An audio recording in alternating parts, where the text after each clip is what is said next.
Tout l'argent que je gagne, je le mets dans la création de contenu. 70% ou même 80% de mon revenu que je gagne des réseaux sociaux, je le mets dans la création de contenu. Et moi, aujourd'hui, je ne veux pas dépendre d'un algorithme. Je veux dépendre de mon travail. Yassine Ammour, que vous connaissez sûrement en tant que Mambafit, est un des plus gros créateurs de contenu au Maroc, avec près de 3 millions d'abonnés sur les réseaux sociaux. Pour la première fois dans cet épisode, il raconte toute son histoire et il explique comment fonctionne le business de la création de contenu. Et c'est ça aussi la beauté de la création de contenu. C'est le meilleur job au monde. Pourquoi? Parce que tous les jours, c'est différent. La seule différence entre un entrepreneur qui a un business, un service ou un produit et un créateur de contenu, c'est que le créateur de contenu, c'est lui le produit. Et ça, c'est le côté très compliqué de notre métier. C'est que si tu n'es pas présent tout le temps, les gens t'oublient très vite. Ça, c'est horrible. Tu vois, aujourd'hui, au Maroc, l'argent, c'est tabou. Je sens la réticence sur l'argent. J'ai pris la décision qui était la décision la plus dure que j'ai dû apprendre de ma vie jusqu'à présent, qui était de... Juste avant de revenir à cet épisode, vous êtes de plus en plus nombreux à regarder nos vidéos sur YouTube et à écouter nos podcasts sur les plateformes. Mais 90% d'entre vous n'êtes pas abonnés. Chaque semaine, on se donne à fond pour trouver les meilleurs invités. J'estime que pour apprendre, il faut écouter ceux qui font, ceux qui construisent. Et je tiens à ce que tous les contenus qu'on propose soient complètement gratuits. Avoir plus d'abonnés, ça nous aide à améliorer nos contenus et à avoir de meilleurs invités. Et donc, à continuer à apprendre des meilleurs. Donc si tu apprécies ce qu'on fait, abonne-toi à la chaîne. Yassine, welcome. Merci, ça fait plaisir d'être ici. Hyper content de te recevoir, vraiment. Plaisir C'est un moment en partagé. plus qu'on discute pour que tu viennes sur le podcast. Ouais, plaisir partagé. Et par hasard, on s'est rencontrés hier. Donc, Par hasard, ouais, effectivement, par hasard, un événement de Simos Drati qu'on Ouais. peut citer. On s'assoit à côté, on se dit, bon, ben, On c'est commence le demain, mais podcast, on le comment fait ça se maintenant, passe exactement, on le fait maintenant. Écoute, très content de te recevoir. plaisir. Tu es un des plus gros créateurs de contenu au Maroc, entrepreneur, plein de choses dont on va parler aujourd'hui. Donc aujourd'hui, on va parler de création de contenu, d'entrepreneuriat, de business, du lien peut-être entre la création de contenu et l'entrepreneuriat. Ouais. Plein de trucs. Si ça te va, bien sûr. Bien sûr. Tu sais, je vais te dire un truc. Quand je viens à un podcast, je n'ai aucune retenue. Je suis en mode open book parce que je considère que l'information et les gens qui regardent en fait ce podcast-là, ils doivent en sortir quelque chose. Donc si tu es sur la retenue et que tu ne donnes pas forcément de l'information qui est valuable, les gens ils vont se dire ouais, pourquoi j'ai écouté ce podcast-là. Alors moi je suis là pour te donner le max d'infos avec toi. Complètement d'accord. On va essayer d'aller chercher le max d'infos. Est-ce que pour commencer, tu peux te présenter? Ok. Alors moi c'est Yassine Ammour. Énormément de monde me connaissent en tant que Mambafit ou Matzapech parce que c'est mon slogan que j'ai réussi à inculquer chez les gens dès que j'ai commencé à parler arabe en fait sur les réseaux sociaux. Moi ça fait 5 ans que je suis sur les réseaux. Mais uniquement 2 ans et demi, plus ou moins, que je suis vraiment connu. Pourquoi? Parce que j'ai pris la décision de commencer à parler arabe sur les réseaux et de sortir de ma zone de confort. Parce que ma zone de confort, c'est l'anglais et le français. Donc aujourd'hui, par exemple, le podcast, on fait en français. Mais dès que j'ai commencé à sortir de ma zone de confort et de parler en arabe, tout a changé. Du jour au lendemain. Je me suis réveillé, j'ai posté une vidéo en arabe, je me suis réveillé, tout a changé. C'est-à-dire tout a changé. J'ai reçu énormément de traction sur mes vidéos et sur mon profil. Donc, par exemple, j'ai posté ma première vidéo en arabe. En général, je faisais sur les réseaux, on va dire, entre 5000 et 10 000 vues. J'ai posté ma première vidéo en arabe, donc Reel, donc un mini-vlog, en fait, où est-ce que je passais ma journée. J'ai décidé de faire une voix off en arabe. Cette vidéo en particulier, en même pas 12 heures, elle est passée à 50 000 vues. J'avais jamais eu ça de ma vie. Je me suis dit, oh, comment ça, 50 000 vues? Qu'est-ce qui se passe? 2000 likes. Je me suis dit, c'est un truc de fou.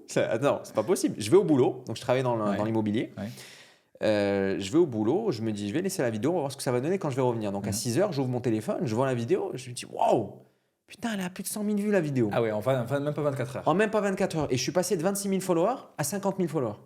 Le même jour. J'ai rien compris à ma vie. Je me suis dit, c'est quoi ce truc? Donc c'est pas je change de... Tu passes Non, du c'était le français même contenu. à l'arabe petit à petit, Non. je change le contenu en un an. C'est du jour au lendemain. C'est du jour au lendemain. Dès que j'ai passé mon contenu qui était qualitatif, je savais comment créer du contenu, je l'ai passé à l'arabe, ça a cartonné. Là, je me suis dit, il faut que je capitalise sur ça. Donc, il faut que je filme exactement les mêmes vidéos jusqu'à que ça marche plus, jusqu'à que le reach y descende. J'ai commencé à faire ça. J'ai posté, je crois, dans la même semaine, 4 vidéos qui étaient des mini-vlogs. Je me réveille le matin, je fais mon sport, je vais au boulot, je fais ma petite danse au boulot, je donne un peu de la good vibes, je rentre à la maison, je fais la voix off et je poste le jour même. Je crois pendant 3 mois, j'ai fait ça. Pendant 3 mois, je ne me suis pas arrêté. Dis-toi qu'en l'espace de 5 jours, je suis passé de 26 000 followers à 100 000 followers. J'ai rien compris. En 5 jours. En 5 jours. 25 000, 4 fois 4, De 25 000 100 000. à 100 000 en 5 jours. C'était du lundi au samedi. Samedi, j'ai célébré les 100 000. J'étais là en mode, waouh, c'est un truc de fou. C'est un truc de fou ce qui est en train de se passer. Les 2 ans et demi de travail que j'ai fait en anglais et en français sont en train de finir par payer grâce à l'arabe. Ouais. Tu vois, donc on peut appeler ça overnight success parce que c'est grâce à une vidéo, mais c'est tout le travail d'avant qui a fini par payer aujourd'hui. Donc j'ai continué comme ça et je ne me suis pas arrêté. Malheureusement, l'erreur que font énormément de créateurs de contenu, c'est que dès qu'ils atteignent par exemple 100 000, ils se disent wow, putain, je suis à 100 000 followers, je vais me reposer un peu. Moi, mon mindset Au contraire, là, tu as double down à ce moment-là. Ouais, j'ai double down. J'ai pas arrêté. J'ai continué. Et pendant 6 mois, je me suis tué au travail de la création de contenu et au travail dans l'immobilier. Jusqu'à un jour où je me suis posé la question et je me suis dit, Yacine, il faut que tu fasses un choix. Tu ne peux pas continuer comme ça parce que tu es en train de te mentir à toi-même, tu es en train de mentir au boulot qui te paye de quoi manger, de quoi vivre. Donc l'immobilier. C'est de moins en moins ton vrai focus. Exactement. Là où c'était plus mon focus, honnêtement. Ouais. Honnêtement, c'était plus mon focus et c'est l'entreprise familiale. Et donc je me mentais à moi-même, je mentais à la famille aussi. Écoutez, vous êtes en train de me payer un salaire, mais je ne suis pas vraiment en train de bosser avec vous. Je suis plus en train de me concentrer sur la création de contenu. Donc j'ai pris la décision qui était la décision la plus dure que j'ai dû apprendre de ma vie jusqu'à présent, qui était de rentrer chez mon père et de lui dire, écoute papa, je ne vais plus travailler avec toi. Je quitte l'entreprise familiale, je quitte tout ce que tu m'as donné pour me focaliser à 100% Pourquoi sur aussi dur? l'entreprise. Parce que c'est ton père qui vient et qui te donne tout sur un plateau d'or et qui te dit, voilà mon fils, maintenant c'est à toi de développer l'entreprise. Et que 2 ans après que tu aies tout appris de chez lui, tu viens de chez lui et tu dis, papa, malheureusement, je ne vais pas continuer avec toi. Donc c'est une décision qui a pris 1 mois. 1 mois, tous les matins de réflexion. Tous les matins, je me réveillais, j'allais au sport. Et après le sport, je passais à peu près 20 minutes avec de la musique dans les oreilles à réfléchir à qu'est-ce que je vais faire. Est-ce que je prends la bonne décision? Et pendant ce mois-ci, il s'est passé quelque chose. Mais un truc de fou. Hein. On m'a hacké mon compte. Mon compte Instagram a été hacké. Okay. Alors en fait, mon compte Facebook a été hacké et mon compte Facebook était lié à mon compte Instagram. À ce moment-là, j'avais à peu près 350 ou 400 000 followers. Et donc, j'ai tout perdu du jour au lendemain. Je me réveille, j'ai plus de compte, j'ai plus rien. Et à ce moment-là, j'étais en train de réfléchir, est-ce que je quitte mon job ou pas? Wow. Tu vois?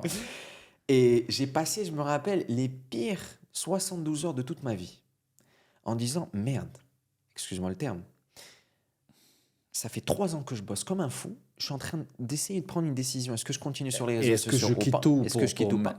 Et là, je me retrouve sans rien. Peut-être que la décision est déjà prise, il faut que je continue dans l'immobilier et que j'arrête les réseaux sociaux. Ouais. Sauf que je me suis battu pendant 72 heures à récupérer mon compte. Par hasard, j'ai contacté quelqu'un sur LinkedIn qui bosse chez Meta. Chez Facebook, ok. Et qui a décidé de m'aider alors qu'elle n'a pas le droit. Et je ne peux pas discloser son nom parce qu'elle m'a dit, je n'ai pas le droit de faire ça, mais je te connais. Indirectement, j'ai su qu'elle me connaissait. Tu vois?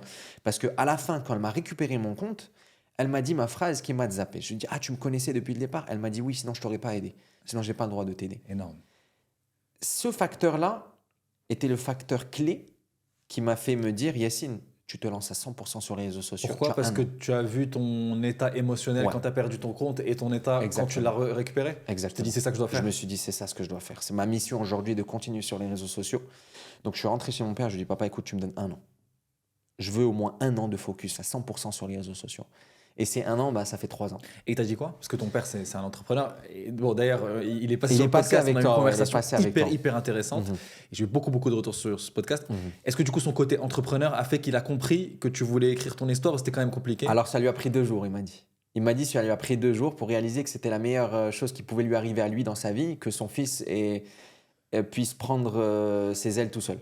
Tu vois, qu'il puisse trouver sa direction. Mais les premiers 2 jours, c'était très compliqué. Et je suis vraiment très curieux de la période de 30 jours où tu réfléchis. Tu sais, les big choix de vie, moi le premier par exemple, quand j'ai décidé de vraiment beaucoup plus me concentrer sur le podcast, c'était un choix qui était difficile. Mais c'est des moments qui sont compliqués. Et chacun sa méthode. Il y a des gens qui vont réfléchir de leur côté pendant quelques jours, il y a des gens qui préfèrent juste être dans l'action et à un moment ils ont une épiphanie, une décision qui est évidente, et des gens très intuitifs qui ne réfléchissent pas. Toi, ça t'arrive souvent de prendre les moments, dans des moments de la journée où tu médites sur une réflexion, sur un sujet, où tu y penses? 100%. Comment ça se passe? En fait, ces moments-là se passent quand je suis au sport. Quand je suis au sport le matin, j'ai mes écouteurs, j'ai ma musique, je suis focalisé sur moi. Donc en fait, j'ai ce moment de 6h à 9h du matin où est-ce que j'allume pas mon téléphone est éteint. Et c'est mes 3 heures que je consacre à moi-même. Donc j'ai 3 heures où est-ce que je me réveille, je vais au sport, je prends mon petit déj.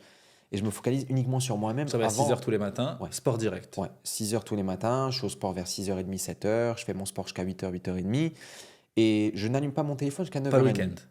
Non, le week-end, c'est différent. Voilà, Le d'accord. week-end, je me repose un peu. C'est pas non plus l'armée. Ok. Là, quand même. Ok. Du lundi au vendredi. Ok. Du lundi au vendredi, ça reste ma routine, en fait. La routine que Sport, j'ai depuis très longtemps. Tu rentres. C'est ça. Je sport, je rentre, je prends mon petit-déj. Après, j'allume mon téléphone. Donc, en fait, Ça te je donne- laisse mon cerveau se réveiller pendant 3 heures.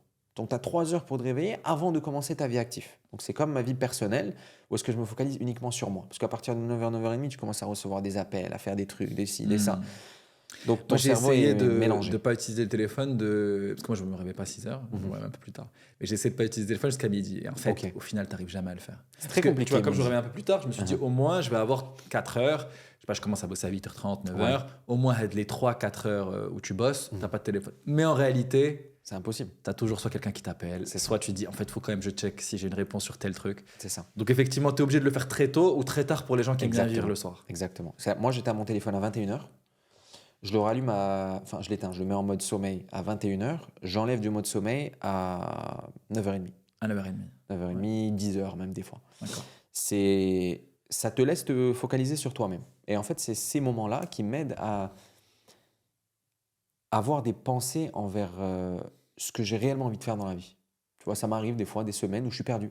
Les gens ont l'impression que tu as réussi, tu es souvent sur les réseaux sociaux, comme quoi Ouais, alors que tu tout as le monde se une pose belle toujours des vie, questions, etc. ouais. Alors que tous les jours, on se pose des questions. Est-ce que c'est bien ce que je suis en train de faire? Est-ce que c'est pas bien ce que je suis en train de faire? Est-ce que je devais prendre une direction différente ou pas? Est-ce que je gagne assez ma vie ou pas? Est-ce que, tu sais, même aujourd'hui, hein, je me réveille le matin, je me dis, est-ce que peut-être que je devrais arrêter les réseaux sociaux parce que j'en ai marre et j'ai envie de lancer un autre business? Ouais. Tu- Tout le Après, monde. Mais tout le monde. Mais tout le monde. c'est normal, tu Parce vois. que quelqu'un qui, enfin, le fondateur de Facebook, il doit se poser des questions. Tu sais, Exactement. tout le monde. Tout le ouais, monde se pose tout le des monde. questions. Ouais. Et donc toujours tu prends le moment. Et je pense que c'est aussi un moment au-delà des réflexions, c'est aussi un moment qui te permet de unlock un peu de créativité, non? C'est le moment où tu as des idées, j'imagine. Ouais. Ah ouais. En fait, tiens, c'est un moment précis celui-là. J'ai 30 minutes par jour de corde à sauter. Donc pendant 30 minutes, je fais de la corde à sauter avec Le ma matin? musique, encore une fois, ouais, le matin. Ok. C'est mes 30 minutes de cardio. D'accord. Ces 30 minutes, je me regarde sur le miroir. Donc je me regarde dans le miroir pendant 30 minutes et je suis là en train de sauter. Tu vas me prendre pour un fou. Mais ces 30 minutes-là, ce sont des 30 minutes super précieuses pour moi. Parce que je pars très loin dans mes pensées. Pour que le temps passe vite, j'essaie de réfléchir à des trucs de fou. Des scénarios de malades qui Tu peuvent vas se loin, passer. ouais. Je vais très très loin. Et la plupart du temps, je tombe avec des idées. Donc cette idée-là, je la garde jusqu'à la fin de mon sport. Dès que je rallume mon téléphone, je texte mon équipe. Les gars, j'ai une idée de fou. Il faut qu'on la réalise. Ok. Et c'est de là où viennent en fait mes idées, des concepts, des vidéos ou autres. Ça vient pas de moi me poser devant mon ordi et réfléchir. Non, ça vient jamais. C'est toujours en fait en train de faire autre chose. La créativité, c'est jamais devant un ordi. Ah, jamais. Jamais. J'ai jamais été créatif en étant devant mon ordi. Jamais de la vie. Même les décisions, c'est difficile devant Ouais. quand on est assis. En fait, il faut marcher, faire quelque chose. Exactement. Et réfléchir. Exactement. La créativité, c'est un sujet intéressant, je trouve, dans la création de contenu. Particulièrement dans ce que tu fais, parce que la création de contenu, il y a plein de formats, il y a plein de plateformes, il y a des gens qui sont sur Instagram, TikTok, Facebook, je sais pas, les newsletters, moi aussi, je vois pas trop de newsletters en ce moment, mais c'est quand même un radar, les vidéos courtes, long format, etc.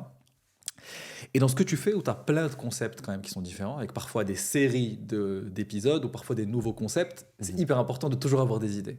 Comment tu fais pour continuer à avoir des idées? Ouais, c'est dur, c'est hein. très compliqué. C'est dur. La vérité, ça, c'est très, très compliqué. Je vais te dire honnêtement, aujourd'hui, je m'inspire énormément de ce qui se fait à l'extérieur. Donc, je regarde un peu ce qui se fait en France, ce qui se fait aux États-Unis, et j'essaie de l'adapter avec un côté marocain, avec une petite touche marocaine. Parce que la créativité, c'est quelque chose qui est inné en toute personne. Tout le monde a sa propre créativité, mais tu peux pas la déclencher quand tu veux. C'est pas possible. La créativité, elle peut venir comme elle peut partir. Tu peux avoir un rush de créativité pendant une semaine, C'est ou même vrai. pas, pendant 1 heure. Tu peux avoir un rush de créativité, tu vas tout noter, et après ça y est, tu as tout perdu. Tu sais plus ce qui se va passer, comment est-ce que tu peux faire cette Il faut chose-là noter ou en pas. vrai quand tu as des Faut idées. noter. Parce qu'en fait, quand Ah on a des idées, on pense que c'est une source infinie, mais Ouais. souvent ça s'arrête. Ça s'arrête. Et Exactement. on oublie les idées. Exactement. Tu vois, et ça, en fait, c'est la difficulté de notre métier. La créativité n'est pas infinie.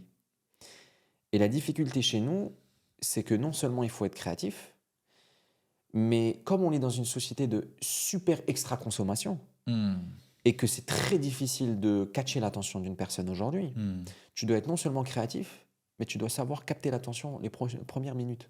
Si on parle de long format, si tu n'as pas catché l'attention les premières minutes, tu es mort. Le meilleur dans ça, c'est MrBeast. MrBeast, il te catch l'attention. Et je sais pas s'il y a déjà. Moi, j'ai déjà analysé les vidéos de MrBeast. Ouais. T'as lu le doc qui est sorti? Sur MrBeast, non. Non? Non. Il a un doc interne Uh-huh. sur. Il faut absolument que tu le lises. Ok. sur comment il fait les vidéos, qu'il partage à ses équipes, Uh-huh. qui datent quand même de 2-3 ans, mais il reste intéressant, il reste pertinent, qui partage à ses équipes qui rejoignent l'équipe, et qui sont comment MrBeast fait des vidéos, et il parle de ça. Ok, Donc il magnifique. parle du fait qu'au début, il faut prendre l'attention des gens, et de sa structure de vidéo du début. Je pense c'est comme une petite histoire pendant 1 minute 30, et ensuite la vidéo La commence. vidéo, elle commence. Bah, moi, j'ai analysé ces vidéos où est-ce qu'il se passe tellement de choses dans ces 15 minutes, 20 minutes de vidéo Ouais. que tu n'as même pas le temps de tourner la tête. Tu tournes la tête, tu as perdu quelque chose. Tu vois. Et lui, certes, ces vidéos, c'est un investissement qui est énorme. Ouais. Tu vois, c'est monstrueux. Mais quand tu regardes sa vidéo, tu analyses les 2 minutes, les 2 premières minutes d'une vidéo. Chez nous, ces 2 premières minutes, pour nous, c'est toute une vidéo. On l'a fait durer 15-20 minutes. Tu vois. Lui, il vient, il a réduit en 2 minutes. Tu n'as même pas le temps de dire que sa section elle est terminée. Ok. Il passe à autre chose. C'est une nouvelle vidéo. Et donc, dans sa vidéo à lui, En fait, il a une dizaine de 5 vidéos. vidéos dans une vidéo. Exactement. Ok. Exactement. Et ça, c'est de la folie. Ça, c'est de la folie. Ça, c'est un autre level. Ouais, non, mais c'est hyper intéressant. Et tu parlais d'inspiration, de rôle modèle. Si on revient au moment où tu te lances, où tu te lances dans la création de contenu, là, tu avais déjà des rôles modèles, tu avais déjà des gens qui t'inspiraient. Ouais, Quand tu t'es lancé, tu ne savais pas encore que ça pouvait être un métier, mais par contre, ça commençait à t'intéresser, je pense. Alors écoute, c'était la création de contenu, je me suis lancé parce que je voulais faire une salle de sport à la base. Je voulais faire une salle de sport, c'était en plein Covid. Donc je me suis dit, en fait, j'étais complètement fou. Faire une salle de sport en plein Covid, il faut être fou. Et je me suis dit, je vais créer une communauté en ligne. Comme ça, dès que j'ouvre la salle de sport, j'ai une communauté qui peut venir en fait directement à la salle de sport. Mais ça a tellement pris une ampleur que j'ai décidé de ne pas faire de salle de sport. En fait. Et mon père, d'ailleurs, a joué un rôle énorme dans ça. Il m'a toujours dit, ne fais pas. Il m'a toujours dit, reste en ligne. Tu vois. Reste en ligne, ne fais pas la Ouais, salle de ne sport. fais pas de salle de sport, reste en ligne. Parce que j'étais allé, j'avais pris le crédit Intelaka, j'avais déposé mon dossier, j'avais fait ci, ça, j'avais trouvé le local, l'architecture, tout était fait. Ok. J'étais prêt à faire ma salle de sport. Ok. Lui il m'avait dit, écoute, reste un peu sur les Tu réseaux l'as pas sociaux. lancé finalement? Non, je l'ai pas lancé. Peut-être un jour quand j'aurai le temps, je lancerai ça. Mais je me suis focalisé sur les réseaux sociaux et je ne savais pas que ça allait être mon métier aujourd'hui. Mais je me suis beaucoup inspiré de ce que font les Américains. Donc, comme j'ai commencé sur le fitness, je regardais énormément le contenu fitness américain, parce qu'il y avait énormément de contenu fitness américain.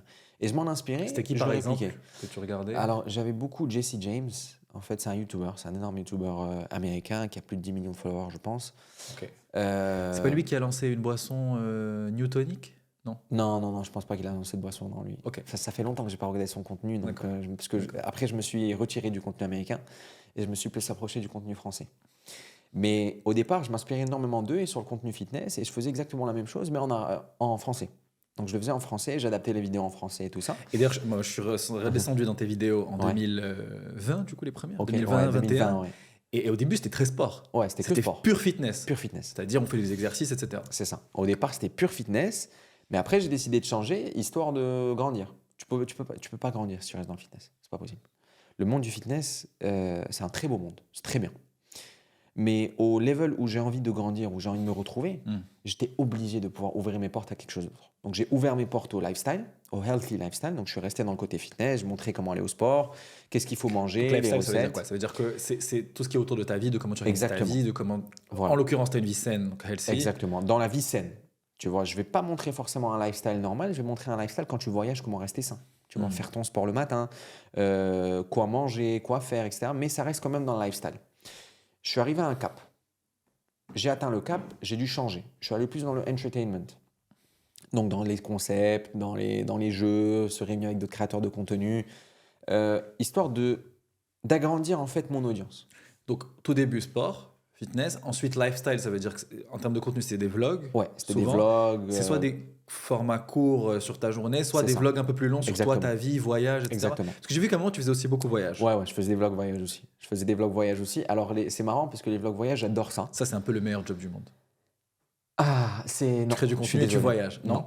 Pourquoi? Ça a Parce l'air que d'être le meilleur. Ça a l'air d'être Franchement, le ça a l'air meilleur d'être le meilleur job Ouais, du monde. Ça a l'air d'être le meilleur job, mais c'est le pire. Eh, lâche. Pourquoi? Parce qu'en fait, oui, tu voyages. Mais par contre, tu passes ta vie à qu'est-ce que je peux filmer après. Donc, tu ne découvres plus. Ah tu, ouais, ne, d'accord. tu ne fais que filmer D'accord. et réfléchir à ce que tu dois filmer. Et qu'est-ce que tu peux rendre la chose intéressante. Donc, tu ne vis plus le moment en tant que tel. C'est pour ça que d'ailleurs, j'ai arrêté de vlogger un peu en voyage. Parce que je pour que ce soit préfère vraiment des moments voilà, pour toi. Des moments pour moi où est-ce que je découvre moi-même. Sinon, tu n'as plus de vacances. Je fais une petite pause dans cet épisode pour te parler d'un nouveau partenaire que je suis très content d'accueillir sur Nextwave, Teara.ma. Tayara, c'est la première plateforme de réservation de billets d'avion 100% marocaine qui te permet de payer directement en dirhams. Ça s'appelle Tayara, T-Y-A-R-A.ma. Et avec cette plateforme, fini les frais de change et les mauvaises surprises lors de l'achat de vos billets d'avion. Si vous habitez à l'étranger, si vous partez en voyage depuis le Maroc et même pour vos voyages professionnels, Tayara.ma va vraiment vous simplifier la vie. La plateforme permet de comparer de nombreuses compagnies aériennes en quelques clics pour vous donner accès à un très large éventail de destinations. L'expérience est ultra fluide, vous pourrez filtrer selon vos préférences, prix, durée, escale, service à bord. Et en quelques clics, votre billet d'avion est réservé et vous pourrez payer en dirhams. Et en plus, il propose en option un service de transfert aéroport, donc vous voyagerez sereinement du début à la fin. Ce n'est pas tout, si vous voulez tester et que vous venez de notre part, Tayara.ma vous propose 5% sur les billets d'avion achetés sur la plateforme. Bref, pour votre prochain voyage, utilisez une plateforme marocaine et allez sur Tayara.ma. Allez-y et utilisez le code NEXTWAVE, et sur ce, on reprend l'épisode. Ce risque dans toute ta vie, c'est-à-dire quand tu crées beaucoup de contenu, que tu commences beaucoup à te poser la question, même au quotidien. Si, bien sûr. Bah, c'est ce qui m'est arrivé pendant les 2 premières années où est-ce que je faisais énormément de mini-vlogs. Donc, je filmais un peu ma vie Ouais. et je postais Justement, en cette arabe. période très lifestyle, jusqu'à aujourd'hui, mais je veux dire, quand tu étais focus Quand sur j'étais cette partie focus lifestyle. uniquement sur cette partie, j'avais plus de vie. C'était en mode je filme toutes mes journées. Des fois, tu dois acter. Des fois, tu ne fais pas quelque chose, mais ta journée n'est pas assez remplie. Tu dois rajouter Tu quelque dois chose. rajouter des trucs, sinon c'est pas intéressant. Et le truc, c'est que tu deviens, au bout d'un moment, tu te perds dans ça. Donc c'est pour ça que moi, je me suis retiré. Je me suis perdu dans ça. C'était trop redondant. Ça Je veut faisais dire, la même chose. c'est-à-dire tout tu t'es perdu. le temps. Tu t'es perdu, c'est-à-dire que tu faisais des choses qui n'étaient plus forcément toi. Ok. Tu fais des choses uniquement pour la caméra. Ok. Et moi, quand j'ai réalisé ça, Parce je me qu'il suis retiré. Il y a une dose healthy, c'est-à-dire Exactement. que tu peux faire quelques trucs dans la caméra devant la caméra qui sont faux pour ajouter un peu de peps et d'intérêt à la vidéo. Mhm. Mais ce que tu dis, c'est qu'il y a un moment où non, c'est trop. Ouais, il y a un moment, c'est trop. Ok. Il y a un moment, il faut que tu te retires. Il faut que tu reviennes à la réalité.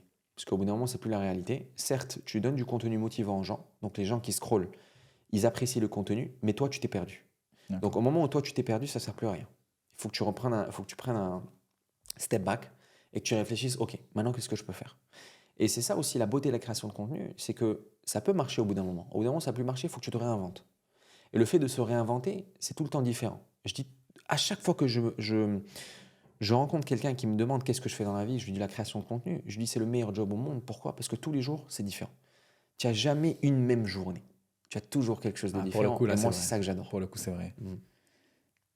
Donc, lifestyle et de plus en plus entertainment. Ouais. Et de l'évolution, comment elle se passe? Elle se passe en termes YouTube. En termes YouTube, c'est-à-dire qu'aujourd'hui, je me focalise énormément sur cette plateforme-là, donc qui est YouTube, parce que les gens qui nous regardent sur YouTube regardent avec une attention beaucoup plus importante que sur Instagram, parce que tu ne choisis pas le contenu que tu regardes sur Instagram, mais tu choisis le contenu que tu regardes sur YouTube. Donc les gens décident de cliquer sur cette vidéo pour Parce que pouvoir la les modes de regarder. consommation sur Instagram ont changé. Exactement. Avant, tu allais un peu plus sur les profils des gens que tu suivais. Maintenant, tu fais Maintenant, confiance c'est du scrolling. Tu fais confiance À à l'algorithme l'algorithme. parce que Exactement. il est censé être très bon. etc. Exactement. Et moi, aujourd'hui, je ne veux pas dépendre d'un algorithme. Je veux dépendre de mon travail. Je veux dépendre des gens qui vont me regarder. Et je pense qu'aujourd'hui, YouTube a toujours ce pouvoir de pouvoir mettre en avant le créateur envers les followers qui le suivent. Aujourd'hui, sur Instagram, allez, j'ai 30% de mes followers qui regardent mon contenu. 70%, ce ne sont pas des followers. Alors que j'ai 1,5 million sur Instagram. Je me dis, oh, comment ça... Et tu peux avoir des vidéos qui fonctionnent très peu comme des vidéos qui fonctionnent beaucoup. Exactement. En fonction de ta vidéo. Exactement, c'est ça. Et tu vois, et ça, pour moi, ça m'a bouffé le cerveau. Donc la transition, parce qu'il y a plusieurs choses qui sont intéressantes. Mais du coup, la transition entre le lifestyle et l'entertainment, c'était une question de plateforme pour toi? Oui, plateforme, Ok. 100%. Donc c'est la réflexion sur la plateforme qui est venue et ensuite tu t'es dit quel type de contenu je vais faire. Exactement. Donc tu as pensé à la transition sur la plateforme assez tôt. C'est-à-dire que tu as pensé en 2022, Alors 2023. j'avais déjà commencé en 2021 à faire en fait des workouts. Donc je faisais des trainings sur YouTube et tout ça, donc c'était sympa. Mais ça n'avait pas forcément scalé. Après, je suis passé au vlog. Quand j'ai fait les vlogs, ça avait commencé à marcher. Après, j'ai fait des vlogs en arabe. Quand j'ai fait des vlogs en arabe, ça a marché encore mieux. Et quand est-ce que je suis passé à l'entertainment? C'est cette année, donc 2025. J'avais fait ma première grosse vidéo qui était un cache-cache géant. J'avais fait ça et ça avait cartonné. Celui-là, je l'ai vu. Ça avait Celui-là, je l'ai vu. cartonné. Je l'ai vu, ouais. Et J'avais adoré créer ce contenu. Et je crois que tu as fait plus d'1 million de vues sur celle-là. On a fait 1,7 million, ouais. C'est ma vidéo la plus regardée. Et j'avais adoré filmer cette vidéo. Par contre, la post-prod, c'était une catastrophe. C'était très dur. En fait, on était 5 créateurs de contenu avec des caméras qui vous suivent. Avec des caméras qui nous suivent, plus chaque créateur avait une caméra propre, plus on avait les caméras de sécurité de l'endroit où est-ce qu'on était. C'était un truc de fou. Mais le résultat, j'ai des gens qui m'en parlent toujours. Alors voilà l'exemple parfait. Cette vidéo, on est en novembre. Cette vidéo, elle a été filmée en décembre 2024. En fait, tu as toujours, entre guillemets, les dividendes de cette vidéo. Exactement. Tu as toujours des gens qui la regardent et les gens s'en rappellent. Et les gens s'en rappellent. Alors que la vidéo que j'ai postée, tu as créé un vrai truc. C'est ça. La vidéo que j'ai postée il y a 2 jours sur Instagram, il n'y a personne qui en parle. Ils l'ont déjà oublié. Ils l'ont déjà oublié parce que c'est la surconsommation. Sauf exception. Sauf un truc, c'est un hit, t'as touché quelque chose. C'est ça. Mais en fait, moi, je trouve que c'est ça la beauté en fait de l'entertainment, surtout sur YouTube. C'est que aussi, tu crées la connexion avec d'autres créateurs de contenu. Et moi, ça, je trouve ça magnifique. Qu'on puisse se réunir et créer ensemble. Que rester chez soi et créer tout seul. Parce qu'on dit toujours, alone, you're going to go fast. Mais together, you're going to go further. Tu vois. Et c'est ça, en fait, la beauté. Et aujourd'hui, je trouve qu'il y a beaucoup plus de créateurs de contenu qui créent ensemble. Et c'est beaucoup plus sympa. Tu sens que dans la communauté des créateurs il y a de plus en plus justement de travail en commun. Est-ce que c'est vraiment le cas? C'est vraiment le cas? Ouais. Et ça a changé, c'était pas le cas avant? Okay. Au moment où moi j'ai commencé la création de contenu, il y avait énormément de créateurs de contenu avant. Et je fais partie des nouveaux créateurs de contenu. Enfin, je faisais partie des nouveaux créateurs de contenu. Maintenant, tu es un peu plus en place. Maintenant, je suis plus en place, mais je réalise comme quoi avant, les gens ne se réunissaient pas. Et ils ont commencé à se réunir en 2025. 2024-2025, les gens ont commencé à se réunir beaucoup plus. Tu vois. Je te donne un exemple du premier concept de Ramadan que j'avais fait, Ftour Ma'amamba. C'était très compliqué pour moi d'obtenir des créateurs de contenu qui venaient chez moi pour pouvoir filmer ensemble, parce qu'ils n'étaient pas habitués à filmer ensemble. Et ça a commencé de là, ça a repris. Tu vois, petit à petit, les créateurs ont commencé à se réunir de plus en plus. Il y a des clics qui se sont formés. Il y a d'autres créateurs qui n'étaient pas connus qui ont commencé à faire du contenu avec d'autres créateurs. Et ça a créé tout un écosystème. Où, alhamdoulilah, on a cette capacité à créer tous ensemble du contenu et à se tirer vers le haut. Et c'est beaucoup plus intéressant pour l'audience et pour vous. Ouais. Aujourd'hui, l'audience préfère regarder un contenu avec d'autres créateurs ensemble qu'un contenu avec un seul créateur tout seul. Ouais. Et faire l'entertainment tout seul, c'est beaucoup plus compliqué. Donc, même pour les concepts, c'est plus intéressant. Beaucoup plus compliqué. Parce que j'ai vu quelques concepts que tu as sortis sur la dernière année. Et des concepts hyper cool. Batal Kozina, par exemple, qui est très drôle, que j'ai vu récemment. Et à chaque fois, c'est avec plusieurs créateurs. C'est ça. Et un autre truc qui est cool, c'est qu'à chaque fois que tu switches de concept ou de format, tu as vraiment une approche d'entrepreneur. C'est-à-dire, ton approche, c'est de te dire, avant que j'atteigne un bottleneck, avant que j'atteigne un vrai goulot d'étranglement, je bombarde et je tabasse le format. Ouais. Par exemple, les vlogs, tout à l'heure, tu m'as dit, en fait, ça fonctionnait. J'ai continué à en faire jusqu'à voir que ça fonctionnait un peu moins bien. Tu travailles toujours comme ça? Toujours. C'est-à-dire que si c'est un truc qui marche, capitalise dessus. Excuse-moi le terme, tu t'en fous, mais rentre-le dans la gorge des gens. Tu capitalises dessus à fond parce que ça marche. Je vais te donner un exemple qui est exceptionnel. On l'a tous vu. Le monde entier l'a vu. Je ne sais pas si tu connais Ashton Hall. Non. Tu n'as pas vu? Ah si, bien sûr. Bien sûr. C'est le gars des routines. Voilà, le gars des routines. Super. Lui, c'est un exemple Qu'est-ce qu'il est drôle. Incroyable. Incroyable. Il a fait la même vidéo, enfin le même style de vidéo tous les jours. Le gars, il a explosé. C'est la communauté la plus rapide. Tu vois, le growth of community la plus rapide que j'ai vu de ma vie. Il a fait ça en combien de temps? Toutes les semaines, il prenait 1 million de followers. Je comprenais pas. En fait, il a fait ça, je pense, pendant des années. Il a fait ça pendant des années, mais au bout d'un moment, ça a explosé. Ça a explosé et il a continué à le faire et ça a explosé. Ouais, il a capitalisé dessus. C'est quoi le contenu? C'est des routines. C'est des routines, soit du matin, soit du soir. Exactement. Mais hyper drôle. Incroyable. Incroyable. Il fait quoi avec la il pot de banane? Voilà, exactement. Pot de banane, l'eau avec les glaçons sur la bouche. Voilà, exactement. Il s'essuie la peau avec la peau de banane. Voilà, c'est ça. Des trucs de fou. Mais il le répétait tous les jours. Le gars, il a explosé. Tout le monde a commencé à faire pareil. Et à chaque fois qu'il y avait des vidéos qui étaient pareilles, elles cartonnaient. Donc tout le monde a capitalisé dessus. Tout le monde a grandi comme ça jusqu'à que ça marche plus. Aujourd'hui, ça marche plus. Aujourd'hui, tu mets de l'eau dans les glaçons et tout ça, les gens, ils en ont marre. Tout le monde a capitalisé dessus. Tu vois. Et en fait, en tant qu'entrepreneur, c'est comme si tu as un produit. un produit aujourd'hui que tu as sorti sur le marché, qui marche, tu mets des ads dessus, que ça se vend, ça cartonne, au bout d'un moment, ça n'a plus cartonné. Pourquoi? Ouais. Mais tant que ça fonctionne, il ne faut pas se poser de questions. Pas se poser de questions, tu y vas. C'est la même chose dans la création de contenu. Chaque nouvelle vidéo que tu postes, c'est un produit. Ce produit, s'il marche, capitalise dessus. Ouais. Tu vois, jusqu'à que ça marche plus, parce que les gens en auront marre. Parce Donc, qu'en fait, comme c'est une activité qui est créative, il y a ce truc où j'ai l'impression que les créateurs de contenu, ils se considèrent un peu aussi comme des artistes, ou là, pas forcément des artistes, mais je veux dire des créateurs. Et donc, il y a un peu il y a de l'émotion. Oui. Mais effectivement, il faut garder la balance. Ce que tu dis, c'est que, ok, on est créatif, mais si on a un truc qui fonctionne, le truc le plus intelligent, c'est de fermer les yeux, fermer les oreilles et foncer. Exactement. C'est ça. Jusqu'à que tu vois qu'il y a moins d'engagement, c'est ça que ça intéresse un peu moins. Jusqu'à que les vues baissent, l'engagement baisse, là tu te dis ok, maintenant il faut que je change, il faut que je fasse quelque chose d'autre, quelque chose de différent. Mais du coup, tu as toujours la pression de trouver the next Ah thing. Oui. Ouais. Mais en même temps, il faut l'oublier pendant que tu exécutes. Ouais. Ça c'est horrible. Ça, je te jure, c'est horrible puisque tu te dis, je ne sais pas quand est-ce que la next thing va arriver. Mais à un moment, je serai obligé de. Exactement. Mais tu as beau tester parce que tu as des trucs qui marchent, pas. Tu vois, c'est soit ça marche, soit ça marche pas. C'est quoi les trucs qui n'ont pas fonctionné sur les 3-4 dernières années et peut-être par exemple, tu as dit le cache-cache géant, donc premier gros concept YouTube, ça a explosé, ça c'est clair. Ça veut dire il faut faire du gros contenu, produit, concept, entertainment YouTube, tu as validé et là tu es en train de scaler sur ça et de faire de plus en plus de contenu hyper cool que j'ai regardé. Donc ça c'est un exemple de réussite. C'est quoi les trucs que tu as testé qui n'ont pas fonctionné?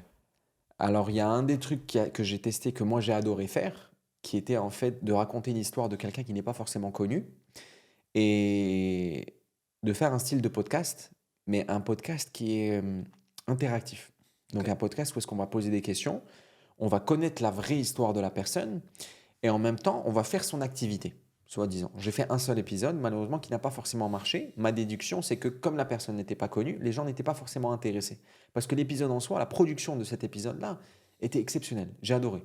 J'ai adoré le faire, j'ai adoré le produire, j'ai adoré faire plein de choses. Mais malheureusement, en tant que business, il y a des choses que tu adores faire, mais qui ne marchent pas forcément. Donc, tu ne peux pas continuer dessus. Tu es obligé de faire des choses que peut-être tu aimes moins, ou que pas que tu aimes moins, que tu es moins passionné, mais qui vont marcher. Parce qu'à la fin, c'est du business. Tu peux pas aller en avant. C'est comme les gens, en fait. Aujourd'hui, on le voit moins. Mais les dernières années, quand tu faisais de la promotion sur les réseaux sociaux, tu faisais des collaborations sur les réseaux sociaux, tu as des gens sur les commentaires qui te disent waouh, بدا كيربح الفلوس. خويا ما ربحش الفلوس. كيفاش بغيتي نعيش؟ كيفاش بغيتي انا نزيد في هذا المحتوى هذه؟ C'est impossible. Ouais, c'est ça. Tu vois, donc les gens doivent comprendre. Ils commencent à le comprendre. La beauté dans YouTube, c'est que tu peux créer en fait ton concept à toi et faire entrer ton sponsor. Tu vois, de ce concept qui va rentabiliser en fait ton concept. Ce qui existait dans la télé quoi, depuis 50 ans, voilà. Mais à la sauce YouTube et qui effectivement est pertinent. Ouais. Exactement. Tu vois. Donc en fait, par exemple, le concept de cache-cache géant, c'est un concept qui m'a coûté énormément d'argent. Est-ce qu'il a été rentabilisé? Je pense pas. Mais c'est un concept que beaucoup de gens ont aimé. Pour pouvoir refaire ce concept, il faut encore beaucoup d'argent, tu vois. Mais je sais que si je le refais, ça va marcher. Est-ce qu'il n'y a pas le risque de faire quelque chose qui va pas plaire au court terme, et donc tu te dis c'est pas le bon truc à faire, mais qui peut long terme être ton bon contenu? C'est possible. C'est que parfois, tu sais, tu peux te dire, moi j'aime bien faire ce truc et j'ai l'intuition que ça va fonctionner, mais ça fonctionne pas tout de suite. Est-ce que c'est trop tôt? Est-ce que peut-être que ça va intéresser une audience que tu n'as pas encore, mais qui sera une nouvelle partie de ton audience dans le futur? C'est possible. Que tu es en train de construire. Peut-être que c'est un contenu qui est moins vu, mais qui crée plus de liens avec les gens. C'est-à-dire la petite partie de ton audience qui regarde, adore, et donc tu crées un lien avec elle plus importante. Tu vois, comment tu fais la part des choses entre les chiffres et l'intensité tu vois ce que je veux dire, du lien ou Je fais les deux. C'est-à-dire que tu vas donner du contenu qui, toi, va te plaire et qui va aider d'autres personnes, qui est un cercle plus réduit, et tu vas faire un autre contenu qui, lui, va partir viral pour pouvoir attirer plus de personnes vers ta page. Donc en fait, je mixe envers les deux. Mais est-ce que je fais plus de contenu que j'aime et qui va aider plus de personnes dans ma communauté? On va dire que c'est du 40-60. Parce que tu es obligé d'être découvert. Aujourd'hui, sur les réseaux sociaux, si tu n'es pas découvert, tu es mort. Tu ne vas pas avancer. Même quand tu as une grosse audience. Même quand tu as une grosse audience, tu as toujours besoin d'être découvert. Aujourd'hui, moi, j'ai une grosse audience, mais ça ne suit pas forcément en termes de vues. Il y a des vidéos qui peuvent taper, 100 000 vues, 200 000 vues. Il y a d'autres vidéos qui vont taper 2 millions, 3 millions de vues. Qu'est-ce qui m'intéresse? Qu'est-ce qui intéresse aux marques? Qu'est-ce qui intéresse au business? Les 2-3 millions de vues. Pas les 100, 200 000 vues. Qu'est-ce qui m'intéresse à moi? Les 100-200 000 vues. Parce que ce sont 100-200 000 vues qui sont hyper qualifiées et que je vais aider beaucoup plus de personnes. Parce que quand tu vois après, que tu analyses la vidéo de 2 millions, 3 millions de vues, la plupart des commentaires, ce sont des gens qui ne te connaissent pas, qui ne te suivent pas et qui s'en foutent de ta gueule. Ils sont juste là pour commenter et make fun of you. Ok. Tu vois? Et tu le réalises quand tu lis tes commentaires. Moi, je lis mes commentaires tout le temps. Tout le temps, je regarde mes commentaires, je réponds aux personnes, j'en apprends énormément aussi d'eux. Et c'est mon analyse, c'est comme un business. C'est quoi? Tu regardes une fois par semaine, par exemple, tu regardes tous les commentaires? Tous les Comment jours. Toujours tu regardes les commentaires? Tous les matins. Tous les matins, la première chose que je fais quand je travaille, je prends mon téléphone, je regarde mes commentaires. À 9h30, Je réponds. la première chose que tu fais? Première chose que je fais, je prends mon téléphone, je réponds. Je réponds aux gens, je C'est réponds aux commentaires, je impossible réponds à tout ça. Ça fait partie du boulot. Ne me dis pas c'est pas impossible, c'est Non, pas possible, ça fait partie de ton boulot. Pour moi, c'est dur de faire ça. C'est ton Tu boulot. fais ça tous les jours. Tous les jours, c'est ton boulot. Aujourd'hui, quand une personne va au bureau à 9h du matin et ouvre ses mails, c'est comme pour moi quand je suis chez moi et j'ouvre mon téléphone et j'ouvre mes commentaires. C'est mes mails. Tu vois, moi, par exemple, moi, je fais ça depuis beaucoup moins longtemps que toi, etc. Et je réponds à pas mal de commentaires, mais pas tous les jours. Tu vois, c'est-à-dire que j'ai des moments où je me dis, ok, je vais regarder tous les commentaires et répondre, etc. Et peut-être pas tous, mais un certain nombre. Donc toi, c'est quelque chose, tous les jours, tu fais ça, c'est important. Je vais t'expliquer pourquoi si je le fais tous les jours. Si je le fais pas tous les jours, je vais être perdu. Il y en aura tellement que je ne vais pas pouvoir répondre à tout le monde. C'est-à-dire que je fais un post le lundi. Le mardi, je vais répondre à tous les commentaires de ce post-là. Le mercredi, je vais répondre à tous les commentaires que je n'ai toujours pas répondu. Par contre, si je poste le mercredi, je vais commencer à répondre à tous les commentaires du nouveau post, mais plus de l'ancien. Parce que sinon, je me perds. C'est pas possible. Je peux pas répondre à Donc, bien sûr, 14 tu réponds pas à millions tous de les commentaires. commentaires, mais tu réponds Exactement. à beaucoup des premiers. Exactement. Tous les premiers, je les réponds. Et ça fait aussi une étude de marché. Est-ce que cette vidéo a plu? Est-ce qu'elle n'a pas plu? Quels sont les commentaires? Quels sont les feedbacks? Et à partir de là, je capitalise dessus et je crée un nouveau contenu. Tu vois? Donc c'est une étude de marché. En fait, comme je t'ai dit, chaque vidéo est un produit. Est-ce que ce produit a marché ou pas? Tu vois? Et ça me permet d'avancer, de créer plus Mais et ça de veut dire créer que ton mieux. itération, elle est très court terme. C'est-à-dire que tu pourrais me dire, je regarde les produits, est-ce qu'ils fonctionnent ou pas, mais une fois par semaine, une fois par mois. Toi, tu as besoin d'avoir le lien avec, Ouais, t'es obligé. avec le résultat tout le temps. Tu es obligé. C'est ça ce qui me consomme énormément aussi. C'est qu'au bout d'un Mais- moment, tu n'en peux plus. Mais en fait, c'est ça. C'est-à-dire que c'est beaucoup d'énergie, d'avoir des feedbacks tout le temps, c'est beaucoup d'énergie que tu perds. Et le faire comme ça, premier truc dans la journée, ça te consomme quand même beaucoup d'énergie. Oui. Ah, ça te tue. من الآخر, je suis من الداخل مني, je suis mort. J'en ai marre, j'en peux plus, j'ai besoin de me reposer, mais tu peux pas. Ça aussi, c'est un autre côté des réseaux sociaux que les gens ne voient pas. C'est que malheureusement, tu ne peux pas prendre de pause. Parce que si tu prends des pauses, l'algorithme te pénalise. L'algorithme te pénalise tout le travail que tu as fourni tout au long des années. Ça, c'est un vrai هتمشي truc. للزيرو. C'est pas une légende. Là, c'est un vrai truc. C'est un vrai truc. Tu as beau... Je t'explique. J'ai testé, moi, ça. Parce que tu sais, J'ai parfois j'ai testé l'impression qu'il y a un peu des légendes, c'est que si tu t'arrêtes. Là, j'ai testé. J'ai testé. Non, tu peux tout à fait. Tu peux reprendre 100%. Tu vas reprendre. Si tu reprends ton. If you keep on being consistent, at some point, if you stop and then you start again et tu es consistant tout le temps, ton engagement va reprendre. Mais le fait de t'arrêter et de reprendre, c'est là qui est la complication. Exemple très simple. Tous les ans, je vais à Bali et je passe un mois à Bali. Ce mois-là, je le consacre à moi. Je ne poste pas. Tu vois, je poste en story des fois pour rester un peu relevant. Mais en termes de post, je ne veux pas poster. Pourquoi? Parce que je veux prendre ce mois en termes de repos. Et Donc un mois par an, tu postes pas. un mois par an, je ne poste pas. Tu veux dire, tu postes des choses qui sont déjà préparées, mais tu postes pas de nouveau contenu? Non. Je poste rien. Sur Je toutes poste tes plateformes? Story. Ouais, toutes les plateformes. Story. C'est Quel le mois mois dans d'août. l'année? C'est le mois d'août. Ok. Pourquoi? Parce que le mois d'août, les gens consomment moins. Et donc, c'est le mois qui me permet à moi de me reposer un peu plus. Mais par contre, quand je reviens le mois de septembre, je sens la reprise. Je sens que l'engagement n'est pas le même. Je sens que je vais trimer tout le mois et je vais donner 200% tout le mois. Comme ça, le mois d'octobre, je peux reprendre un peu mon reprendre ton engagement, rythme tu normal, vois. ouais. Ça va jamais être le même. J'ai pris cher. Tu peux avoir 100 000 likes sur une vidéo, sur plusieurs vidéos un mois. Et le mois où tu arrêtes, bah, ça va descendre. Et le mois où tu vas reprendre, tu vas prendre cher. Tu vas passer de 100 000 à 10 000. Tu vois. Parce que ta vidéo a été beaucoup moins découverte. Parce que tu as dit à Instagram, mais mon pote, je vais prendre des vacances. Instagram ou whatever. T'as dit ok, plateforme. T'as dit ok, tu vas voir. Ok. Et ça, c'est le côté très compliqué de notre métier. C'est que si tu n'es pas présent tout le temps, les gens t'oublient très vite. Ça, c'est horrible. Ça, c'est dur. Ouais. Parce que tu as l'impression que tu chases toujours un truc. C'est ça. Tu es toujours à la recherche de. Et c'est toujours numbers. comme ça, it's the job, et ça va rester comme ça, ou il y a des manières de un peu moins chase le... Ah. C'est trop tôt pour moi pour te dire. Personnellement, je me donne encore 7 à 8 ans à chase the numbers. Ok. C'est mes prédictions, hein. Après ça, je vais pas pouvoir. Les gens, ils pensent que j'ai 40 ans, moi, sur les réseaux sociaux. Parce que, tu sais, j'ai Pourquoi regardé. il dit ça? Pourquoi il pense que tu as 40 ans? Les réseaux sociaux m'ont vieilli.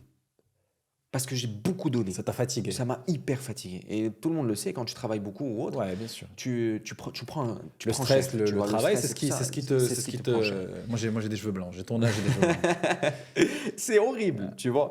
Et je me dis que si je dépasse, au bout d'un moment, si je dépasse un seuil, ça va me consommer à l'intérieur de moi et je vais pas pouvoir vivre en réalité la vie que j'ai envie de mener, tu Ok. vois. Donc, je me donne sur les réseaux sociaux une certaine période et puis après, je suis obligé d'aller faire quelque chose d'autre. Tu vois, parce que les réseaux sociaux, c'est sympa, c'est bien, c'est génial. Tu aides énormément de monde, tu inspires énormément de monde, tu t'inspires toi-même quand tu fais du contenu que tu aimes, mais ça a des limites. Tu vois, c'est pas comme un 9 to 5. Parce que là, tu n'es pas dans un 9 to 5. Là, tu es dans un 24/7. Tu es tout le temps à la recherche de nouvelles choses. Tout le Mais temps à c'est la pas la recherche. vie de tous les entrepreneurs qui font des trucs hyper ambitieux. C'est-à-dire que si tu aimes pour être. Si ton objectif c'est d'être le créateur de contenu numéro 1, c'est pas la même vie que tu vois, un entrepreneur qui veut être numéro 1 de sa catégorie. Peut-être, ouais.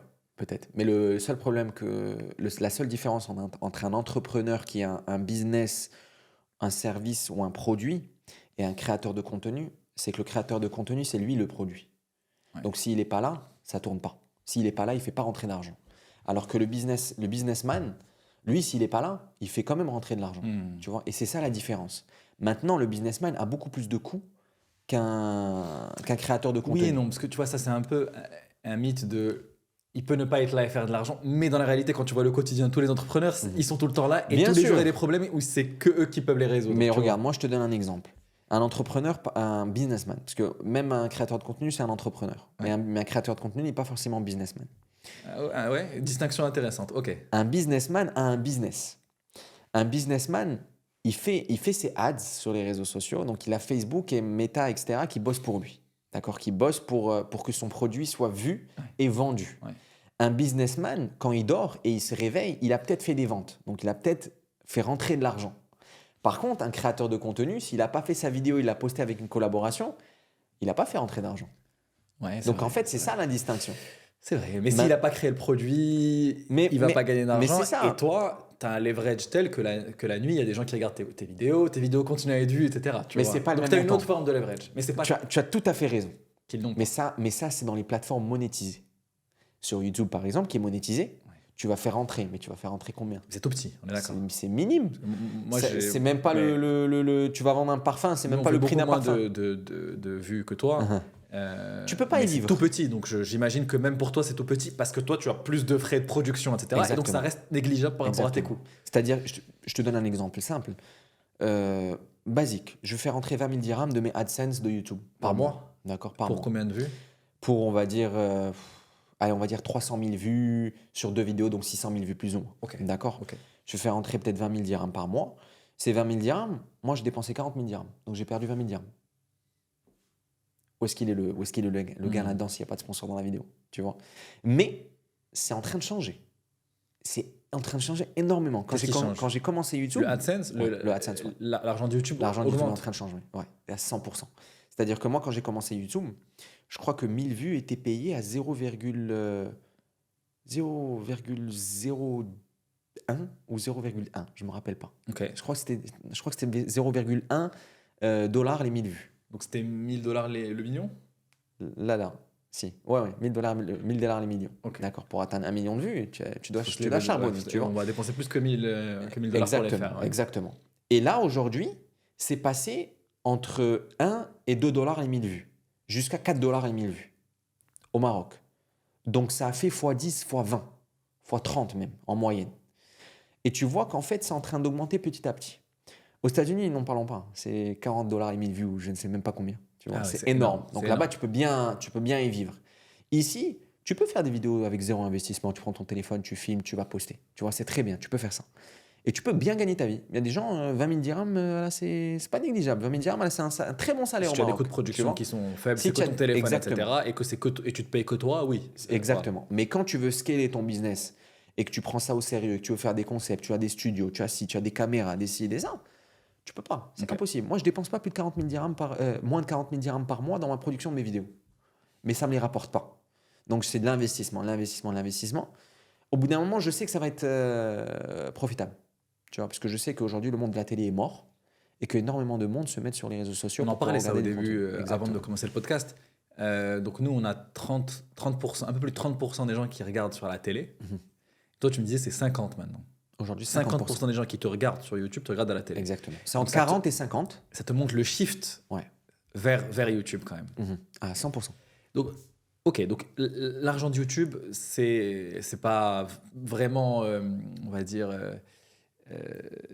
c'est petit par rapport à tes coûts de production Ouais. et en général pour la plupart des créateurs. Mhm.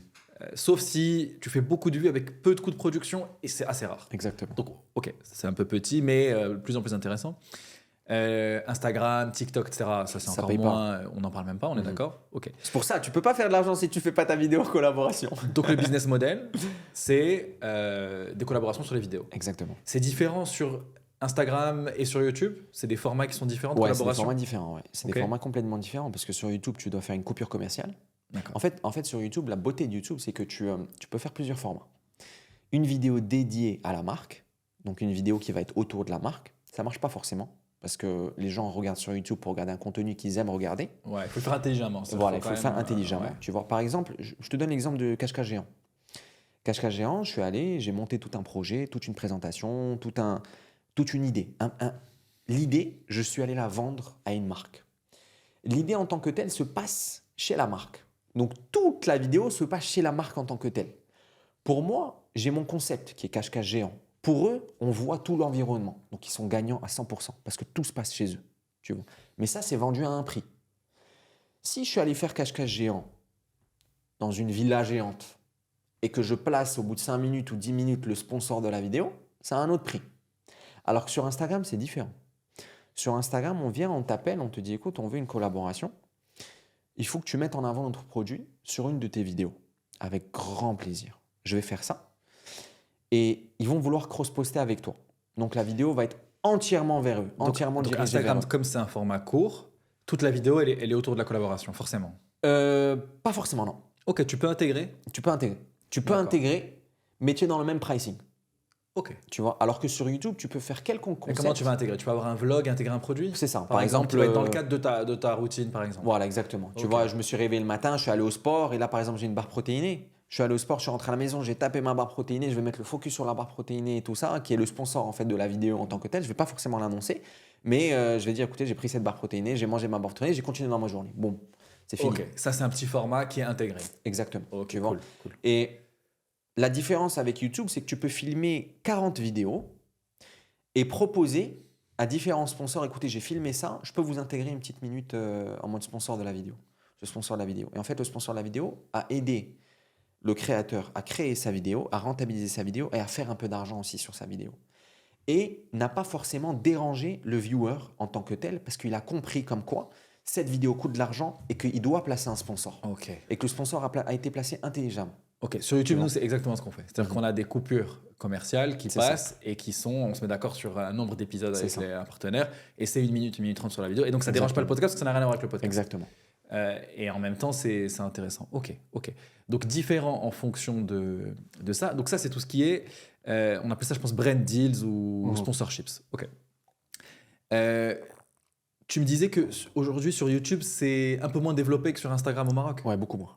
Contrairement à US, France, etc., Ouais. où maintenant YouTube a quand même pris le dessus. YouTube a pris le dessus énormément aux États-Unis Et En en France. France, ça a pris complètement. France, c'est- Là, c'est- YouTube, c'est énorme. C'est un big game. C'est énorme. très Donc, pour bon l'instant, tu peux plus gagner d'argent sur Instagram que sur YouTube au Maroc. Au Maroc, oui. Ouais. Au Maroc, beaucoup plus. Au Maroc, je vis d'Instagram. Si on prend un créateur moyen qui a une audience intéressante, Mhm. je sais pas, entre 500 000 et 1 million d'abonnés aujourd'hui Mhm. sur Instagram, d'un point de vue business, par exemple, s'il fait une vidéo qui est entièrement dédiée à un partenaire, c'est quoi? C'est autour de 40, 50 000 dirhams, quelque chose comme Sur ça? Instagram Sur Instagram.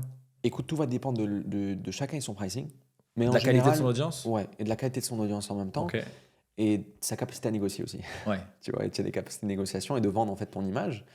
Mais tu tournes autour des 50 000. Ouais. Parce que c'est un métier qui est nouveau. Donc en fait, tu n'as pas vraiment de prix. C'est ça. Et comme je pense que j'imagine que tu as des créateurs qui travaillent tout seuls Mhm. et donc qui ont moins de coûts. Peut-être que parfois ils vont faire des prix qui sont plus Exactement. faibles. D'autres ont Exactement. plus de coûts. D'autres ont une audience plus intéressante. Donc ça dépend pas mal. Exactement. Et sur YouTube, c'est un peu moins que sur Instagram pour l'instant. Alors sur YouTube, normalement, ça devrait être plus. Ouais. Tu vois, ça devrait être plus. Mais nous, en tant que créateurs de contenu qui sont un peu à l'avant-garde de tout ce qui est en train de se passer, on propose quelque chose qui est moins onéreux pour pousser les marques à rentrer dans YouTube. Donc toi, parfois, tu perds de l'argent Tu sur vois. YouTube. Moi, j'ai pas de problème. Tant que je rentabilise en fait ma vidéo, que je... Tu vas être un peu plus que 0 ou 0. Exactement. Ok. Tu vois, tant que je ne perds pas forcément, ça me convient de faire rentrer un sponsor. Pourquoi? Parce que plus tu as de sponsors qui rentrent sur YouTube et de marques qui rentrent sur YouTube, plus tu auras en fait d'autres marques qui vont comprendre que YouTube aussi c'est un réseau social intéressant pour promouvoir leurs produits. Pas forcément pour vendre, mais pour mettre leurs produits en avant. Donc pour Ok. de la brand notoriété. Avant de revenir à cet épisode, j'aimerais vous parler de notre nouveau partenaire, voixoff.ma, qui sponsorise cet épisode. Si vous dirigez une agence de marketing ou une boîte de production au Maroc, vous avez forcément entendu parler d'eux. C'est la plateforme numéro 1 de voix off dans le pays. Lorsque vous entendez une publicité d'une grande marque marocaine, il y a de fortes chances que la voix vienne de chez eux. Ils ont un catalogue de plus de 800 voix dans 16 langues et ça inclut la derija et la mazir, ce qui est très difficile à trouver ailleurs. Ce qui est particulièrement intéressant, c'est que vous n'avez pas besoin de passer du temps à chercher une voix seule. Vous pouvez contacter leur équipe directement via WhatsApp et ils vous trouveront personnellement la voix parfaite pour votre campagne en quelques minutes. Et si vous venez de la part de Nextwave, vous aurez moins 5% sur tous leurs services. Donc arrêtez de vous compliquer la vie avec l'audio et allez sur voixoff.ma pour offrir à votre marque le son professionnel qu'elle mérite. Je vous mets le lien du site internet dans la description. Et sur ce, on revient à l'épisode. Et ça oui, effectivement, tu as un peu le sujet des brands qui veulent de la performance, c'est-à-dire ils veulent de la vente, et d'autres qui veulent de la notoriété. Et donc il faut qu'elles comprennent que les deux ont de la valeur. Exactement. Ouais, ok. Exactement. Donc ça c'est sponsorship. Mhm. Il y a un autre type de business model qui est assez proche. C'est lorsque, parfois on appelle ça affiliation, ou Ouais. lorsque tu es payé à la performance. Mhm. C'est quelque chose qui existe, c'est-à-dire est-ce que tu peux avoir des deals avec des boîtes où tu vas peut-être pas être payé un prix fixe, mais par contre tu peux gagner de l'argent à chaque fois que tu vends quelque chose. Mhm. Ce qui fait que tu commences à avoir une position qui est un petit peu différente où tu peux gagner à la vente. Donc tu as une incentive qui est intéressante. Ça se fait ou pas trop? Alors au Maroc, non. Au Maroc, ça se fait. En tout cas, pas à ma connaissance. D'accord. À ma connaissance, ça se fait pas beaucoup. Je t'explique pourquoi. Le consommateur marocain, il n'a pas forcément les mêmes moyens que le consommateur étranger. D'accord. Le pouvoir d'achat marocain est faible. Très peu sont les gens qui peuvent se permettre de se faire plaisir, de s'acheter des choses, de consommer. Donc le consommateur marocain n'est pas très consommateur, en réalité. À part la cosmétique et la food. Donc, cosmétique et nourriture, le Marocain il consomme. Par contre, tout ce qui est tech, les habits, d'autres produits, le Marocain n'est pas très consommateur. Donc le créateur de contenu marocain ne va pas forcément proposer l'affiliation. Pourquoi? Parce qu'en tant que tel, il sait que s'il ne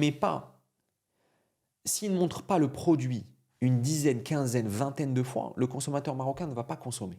Ok. Tu vois, il est beaucoup plus compliqué que le consommateur français, par exemple, pour prendre un exemple du français. Alors que, Qui lui-même est moins compliqué, et plus compliqué que l'américain. quoi. Exactement. Lui qui peut voir un truc qu'il peut payer. les Américains, c'est le top du consommateur. Ils voient un truc, ils payent. Ouais, ils voient un truc, ils payent. Après ils réfléchissent. Ouais, exactement. Après, est-ce que c'était was it worth it or C'est pas not, grave, tu je vois. regarde, ouais. Exactement. Et donc, du coup, en fait, aujourd'hui, moi, je crois en l'influence marocaine est une influence qui sert à mettre en avant un produit pour de la brand awareness, pas pour de la vente. Ok. Et tu as différents types de contenu. Tu as du contenu qui va vendre et tu as du contenu qui va te permettre d'avoir une brand awareness. Maintenant, tu as aussi deux différentes catégories de créateurs de contenu. Tu as les influenceurs et tu as les créateurs de contenu. Moi, j'aime les différencier. C'est quoi la différence? L'influenceur va influencer quelqu'un à prendre un produit, voilà, un restaurant ou à consommer quelque chose. Ok. Le créateur de contenu va créer du contenu ludique, divertissant. Tu vois, que la personne va voir et vont aimer à consommer. Ok. Et pour moi, ce sont deux choses différentes, deux métiers complètement différents. Personnellement, je ne sais pas faire l'influenceur. Intéressant. Je ne sais pas prendre mon téléphone et faire des stories, aller dans les restaurants. Donc un influenceur, c'est quelqu'un qui va montrer sa vie C'est ça. et partager des produits dans le cadre de sa vie. Exactement. Qui va pas créer du contenu qui en tant que tel devrait être regardé. C'est tout Exactement. autour de sa vie. Et en Exactement. général, Il fait pas forcément ça en full time, non? C'est pas forcément un créateur Non, full il fait time. ça en full time. Il fait ça en Il full fait ça time en parce full time. qu'il a énormément de collaborations, de petites collaborations, donc restaurants, cosmétiques ou autres, parce qu'il sait qu'il va vendre. Mais la complexité, c'est que si tu montes ta vie et beaucoup de collaborations, il y a un moment où il y a une fatigue des gens qui regardent, parce qu'il y a beaucoup de collaborations, plus tu ne proposes pas un contenu en tant que tel. Il y en a, mais c'est là où on dit capitalise à fond jusqu'à que ça marche plus. Pour l'instant, ça fonctionne. Ouais, pour l'instant, ça fonctionne. Tu vois, pour l'instant, les gens, ils consomment. Après, tout dépend. Il y a différents types d'influenceurs. Tu vois, tu as des influenceurs qui font de tout. Tu as des influenceurs qui sont focalisés sur une seule niche.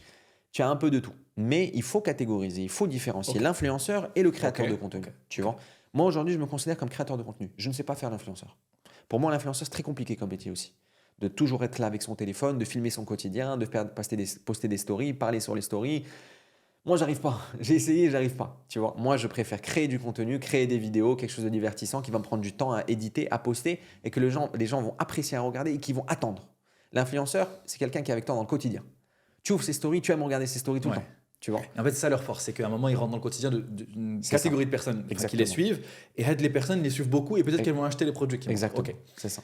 Donc, tu fais cette différence-là. Toi, tu crées. Et ce qui est intéressant, c'est que toi, c'est ce qu'on disait un peu tout à l'heure, tu crées des produits et ensuite tu as des choses à vendre, c'est-à-dire une intégration, Voilà. ou là, Exactement. peut-être une vidéo en tant que telle, ou là, une petite intégration, etc. Mhm. Intéressant. Donc, on a ça. De l'autre côté, lorsque tu regardes Headline, tu as le fait de lancer ses propres produits. Mhm. Tu as beaucoup de créateurs de contenu qui Ouais. disent en fait, moi, ça fait 5 ans, je mets en avant les produits des autres, entre guillemets. Mhm. En fait, peut-être que je peux faire mon produit et le vendre. Mhm. Ce qui est toujours un peu une idée, mais en fait, souvent quand on le fait, c'est plus compliqué parce qu'en fait, c'est un autre métier. Exactement. Et souvent, on se dit, ah, mais en fait, c'est facile, je vais juste faire un truc, je vais le vendre, ça fonctionne, mais peut-être ça va Ça pas marche pas fonctionner. comme ça. Ça marche pas comme ça. Non. Donc, comment on passe est-ce qu'il faut Est-ce que c'est dur et voilà, de la partie créer un produit en tant que créateur, comment ça s'organise? Alors en fait, ça, je vais revenir à ce que j'avais dit tout à l'heure, qui était, moi, je me donne 8 ans sur les réseaux sociaux. Et puis après, créer Ouais, c'est un peu ce quelque que je voulais te chose. dire tout à l'heure, effectivement. Ouais. Exactement. Tu vois, Effectivement. c'est-à-dire que j'ai déjà créé des produits. J'ai lancé une plateforme fitness, j'ai lancé des t-shirts, des hoodies, tout ça. J'ai vendu. Mais est-ce que je me suis focalisé sur ça? Non. Est-ce que ça m'a fait gagner ma vie et qui m'a aidé à manger? Non. Aider à voyager? Non. Pourquoi? Parce qu'en réalité, tu te rends compte que c'est un métier aussi. Tu vois. Et là, tu rentres dans le businessman. En tant que businessman. Businessman est un entrepreneur, mais c'est un businessman, il détient un business. Et donc, tu te focalises uniquement sur ton business, tu ne te focalises plus sur ta création de contenu. Et faire les deux, c'est quasi impossible. Ouais, d'accord. Donc, soit tu te focalises sur l'un et tu deviens le meilleur dans l'un, soit tu te focalises dans l'autre et tu deviens le meilleur dans l'autre. Tu vois. Donc, au bout d'un moment, il faut prendre des décisions. Moi, au bout d'un moment, j'ai pris la décision de me focaliser uniquement sur la création de contenu, jusqu'à un certain point. Au bout d'un moment, peut-être que je vais me focaliser beaucoup plus sur le côté businessman et que je vais leverager la création de contenu pour vendre mes produits ou services ou autres. Tu vois. En fait, ce que j'aime bien dans ta manière de réfléchir, c'est que tu as envie de faire un truc dans lequel tu peux être le meilleur. C'est ça. Ça, c'est important pour toi. Ah, moi, c'est très important. Je le fais pas sinon. Moi, je veux devenir le meilleur dans la création de contenu. Et moi, j'adore ça, j'adore cette mentalité. Là, je suis d'accord avec toi. Et donc, si demain, tu lançais une autre boîte, tu lançais un business, la création de contenu, ça deviendrait secondaire et ce serait pour nourrir cette boîte et tu te focuserais à fond dans cette Ouais. boîte pour faire le meilleur truc dans ce domaine-là, Exactement. etc. Exactement. Tu vois, c'est-à-dire que la création de contenu, je crée du contenu que les gens aiment. J'ai une équipe qui se prend en charge tout ça. Et moi, je suis uniquement, par exemple, aujourd'hui, exemple très simple. J'ai monté un business dans la création de contenu. Aujourd'hui, j'ai des studios, les gens peuvent venir filmer, peuvent venir faire ce qu'ils veulent. Et moi, je suis client de cette agence-là. Mamba, il vient, il filme, il part. Il fait plus rien. Donc je ne m'occupe plus des caméras. Donc, tu as créé une agence. J'ai créé une agence qui, elle, s'occupe de tout ça. Aujourd'hui, je viens, j'ai plusieurs tournages cette semaine. J'ai aucune idée de ce qui va se passer. L'unique chose que je sais, c'est les personnes que j'ai invitées pour pouvoir faire ces concepts-là. Je viens, je filme, je pars.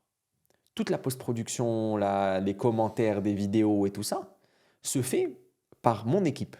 C'est-à-dire les commentaires des vidéos. C'est-à-dire, en fait, quand tu produis une vidéo... Tous les comments sur la première version voilà, et on première améliore, version, etc. on améliore Ok. et tout ça. Et donc moi, je me retrouve à vous regarder la V2 ou la V3 pour confirmer le contenu.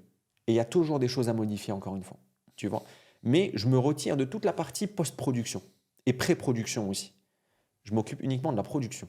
Je suis là-bas, je filme, je fais ce que je fais de mieux, c'est-à-dire regarder la caméra, discuter, rigoler, faire mes trucs. Et ça, c'est un business. Ça, c'est un business qui va peut-être me permettre après de me focaliser sur un autre business. Mais le temps d'automatiser ce premier business, ça prend énormément de temps. C'est-à-dire que même si je ne veux pas m'occuper de toute la pré-prod, post-prod, prod, Tahir, je suis obligé de le faire. Parce que ce n'est toujours pas automatisé, c'est un business. Jusqu'à aujourd'hui, c'est pas automatisé. Jusqu'à aujourd'hui, c'est pas automatisé. Et en vrai, est-ce que ça peut être automatisé? Pas forcément. Parce Je suis actionnaire dans l'agence. Donc, mon objectif, c'est oui. Ça doit être automatisé, ça va être automatisé. Mais j'ai une telle passion pour la caméra et pour la création que j'arrive pas à tout déléguer. Ça peut être automatisé, mais en fait, si tu...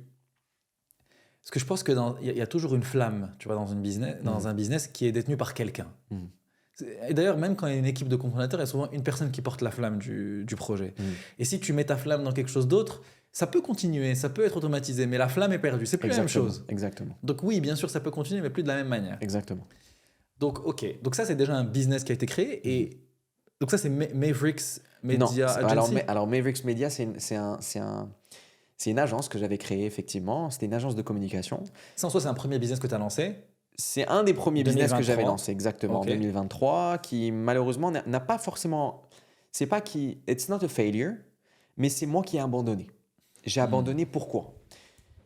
Parce que sur Mavericks, je donnais au bout d'un moment 80% de mon temps, et sur Mamba, je donnais 20%. Et sur Mavericks, je gagnais même pas 10% de ce que je gagnais sur Mamba. C'était une agence de création de contenu? Agence de communication. D'accord. C'est une agence de communication, je crée du contenu avec des gens et tout ça, mais le truc, c'est que ça demandait énormément de ma personne. D'accord. Et je n'avais pas forcément la bonne équipe pour pouvoir continuer sur ça. J'ai arrêté, je me suis focalisé beaucoup plus sur Mamba et la création de contenu de Mamba. D'accord. Et puis là, est venu au bout d'un moment, quand je me suis lancé à fond sur YouTube, j'ai décidé de créer Impact Lab Agency avec des amis à moi. Donc vous êtes plusieurs sur Impact Lab? Là, exactement. Ok. Sur Impact Lab, en fait, on est plusieurs. Pourquoi j'ai décidé qu'on soit plusieurs? Parce que déjà, c'est plus fun d'être plusieurs. Et là, je peux faire confiance à des personnes qui, eux, ont la capacité de pouvoir gérer ce business-là. Donc, je ne fais pas la même erreur que sur Mavericks, où est-ce que j'ai créé Et c'est ça aussi une agence de communication? Là, c'est une agence de création de contenu. On ne fait pas de la communication. On fait de la création de contenu, c'est-à-dire que tu es créateur de contenu, tu as besoin de studio pour pouvoir filmer. On s'occupe de la pré-prod, donc du concept, de la production et de la post-production. Tu viens, tu repars avec ton contenu qui est fait. On te trouve des sponsors aussi pour ton concept en tant que tel. Donc en fait, j'ai rendu ma problématique à moi, donc la problématique de Mamba, je l'ai rendue en tant qu'agence. Donc cette agence-là s'occupe de ma problématique, va me chercher des sponsors.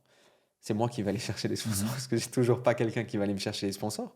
Mais va chercher des sponsors. Pour toi et pour d'autres? Pour moi et pour d'autres. Je crée le concept, je le donne à mon équipe le développe. Moi, je développe pas le concept. Ça, c'est un truc que j'ai déjà réussi à automatiser, c'est que toute mon équipe développe le concept en tant que tel. Pour tes contenus? Pour mes contenus, ouais. Donc tu as une idée et ça peut se développer sans toi ensuite? Exactement. J'ai une idée, je balance l'idée et je demande même les gars, ils ont une réunion, par exemple, tous les mercredis, ils ont des réunions. Ils ont des réunions pour créer de nouveaux concepts. Et après, moi, je viens, j'aime pas. Oui, c'est top, on peut développer. On développe. À la fin des comptes, c'est eux qui font le décor, qui font tout. Et moi, je viens et je filme. Tu vois. Et moi, je m'occupe comme quand les caméras sont bien calibrées, que tout est bien fait, que le son soit bien, etc. Malgré que j'ai quand même une équipe qui s'occupe de ça. Parce que ça reste en fait ma passion. Ça reste ma passion de prendre en charge ça. Impact Media, c'est Impact Media Lab? Impact Lab. Impact Lab, pardon. Impact Lab, ça a été créé avec d'autres créateurs de contenu? Oui. Un des founders est créateur de contenu et l'autre est manager. Et Donc, ce créateur de contenu, il est connu? C'est un gros créateur de contenu? C'est un petit créateur de contenu qui a créé du contenu bien avant moi. C'est un de mes meilleurs amis qui s'appelle Larbi. Ok. C'est lui qui m'a poussé à créer du contenu au bout d'un moment. Ok. Tu vois, lui est resté sur le contenu français-anglais. Il n'a jamais décidé de faire du contenu en arabe. C'est pour ça, à mon avis, qu'il est resté. Il a 18 000, 19 000 followers sur les réseaux. Et lui m'a beaucoup aidé au départ dans ma création de contenu. Et aujourd'hui, le fait de lier nos forces, il a l'esprit créatif. C'est le directeur artistique de l'agence. Ok. Donc c'est lui qui consomme énormément le YouTube game français. Et donc il rapporte ses idées et moi je les transforme en tant qu'idées marocaines. Je donne la touche marocaine. Et le troisième cofondateur? C'est la manager. C'est elle qui gère en fait toute l'équipe, c'est elle qui s'est organisée, c'est elle qui met en place les tournages, c'est elle qui s'assure que tout soit bien, qu'on ait besoin de rien. Et du coup, ton équipe à toi de création de ton contenu et l'équipe de Impact, c'est la même équipe? Oui, c'est la même équipe, oui.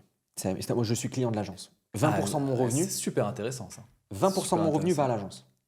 80% me revient et 20% va à l'agence, Comme d'autres créateurs, comme d'autres créateurs. si tu leur trouves les sponsors, tu prends aussi un code de 20%. C'est-à-dire d'autres créateurs peuvent venir créer du contenu chez nous.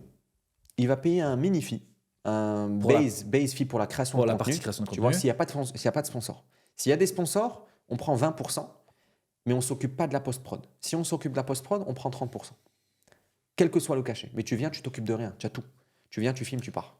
Ce qui fait que, et toi, c'est ton équipe. Donc toi, tu es client de ça. Moi, et je donc suis les client, process c'est que ça. tu as créés pour toi, tu crées les Je mêmes le- pour les gens. autres, exactement. C'est très intéressant ça comme modèle. Donc, en fait, je rends C'est une l'utile première manière agréable. de créer un business déjà, Voilà, c'est ça. mais qui permet que tu gardes le même focus. Exactement.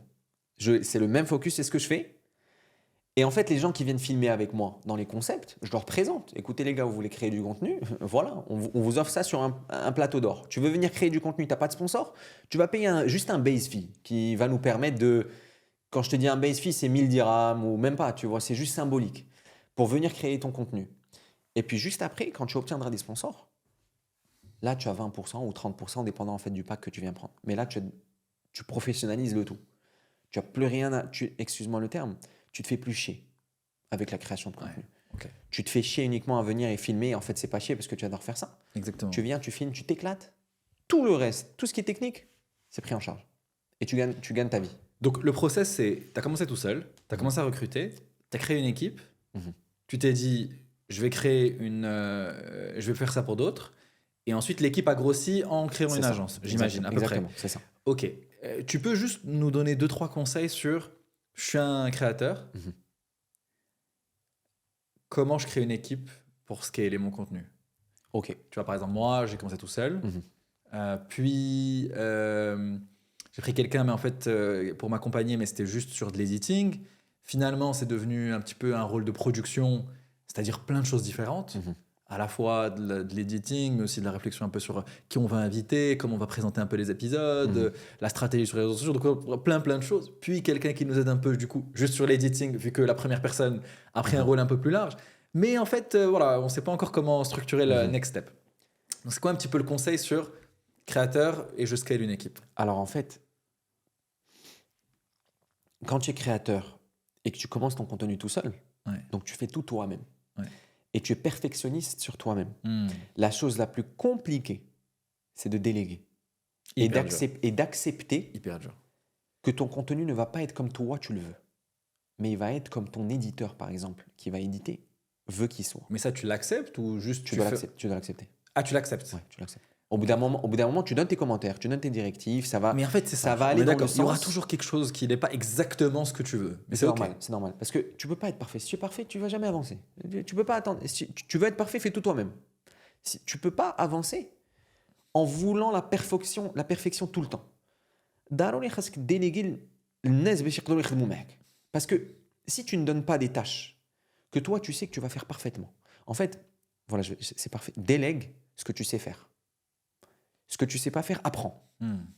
et délègue-le après. Donc la chose la plus compliquée en fait au départ pour pouvoir créer une entreprise dans la création de contenu, c'est de déléguer. Tu délègues tout ce que tu sais faire, l'editing, le filming et tout ça, délègue-le. Ouais, moi, j'ai appris par exemple à monter. En plus, j'avais un autre taf. Donc le soir, à l'après-midi, les week-ends, je faisais un petit peu de montage. de CapCut, le montage le plus simple du Ouais. monde.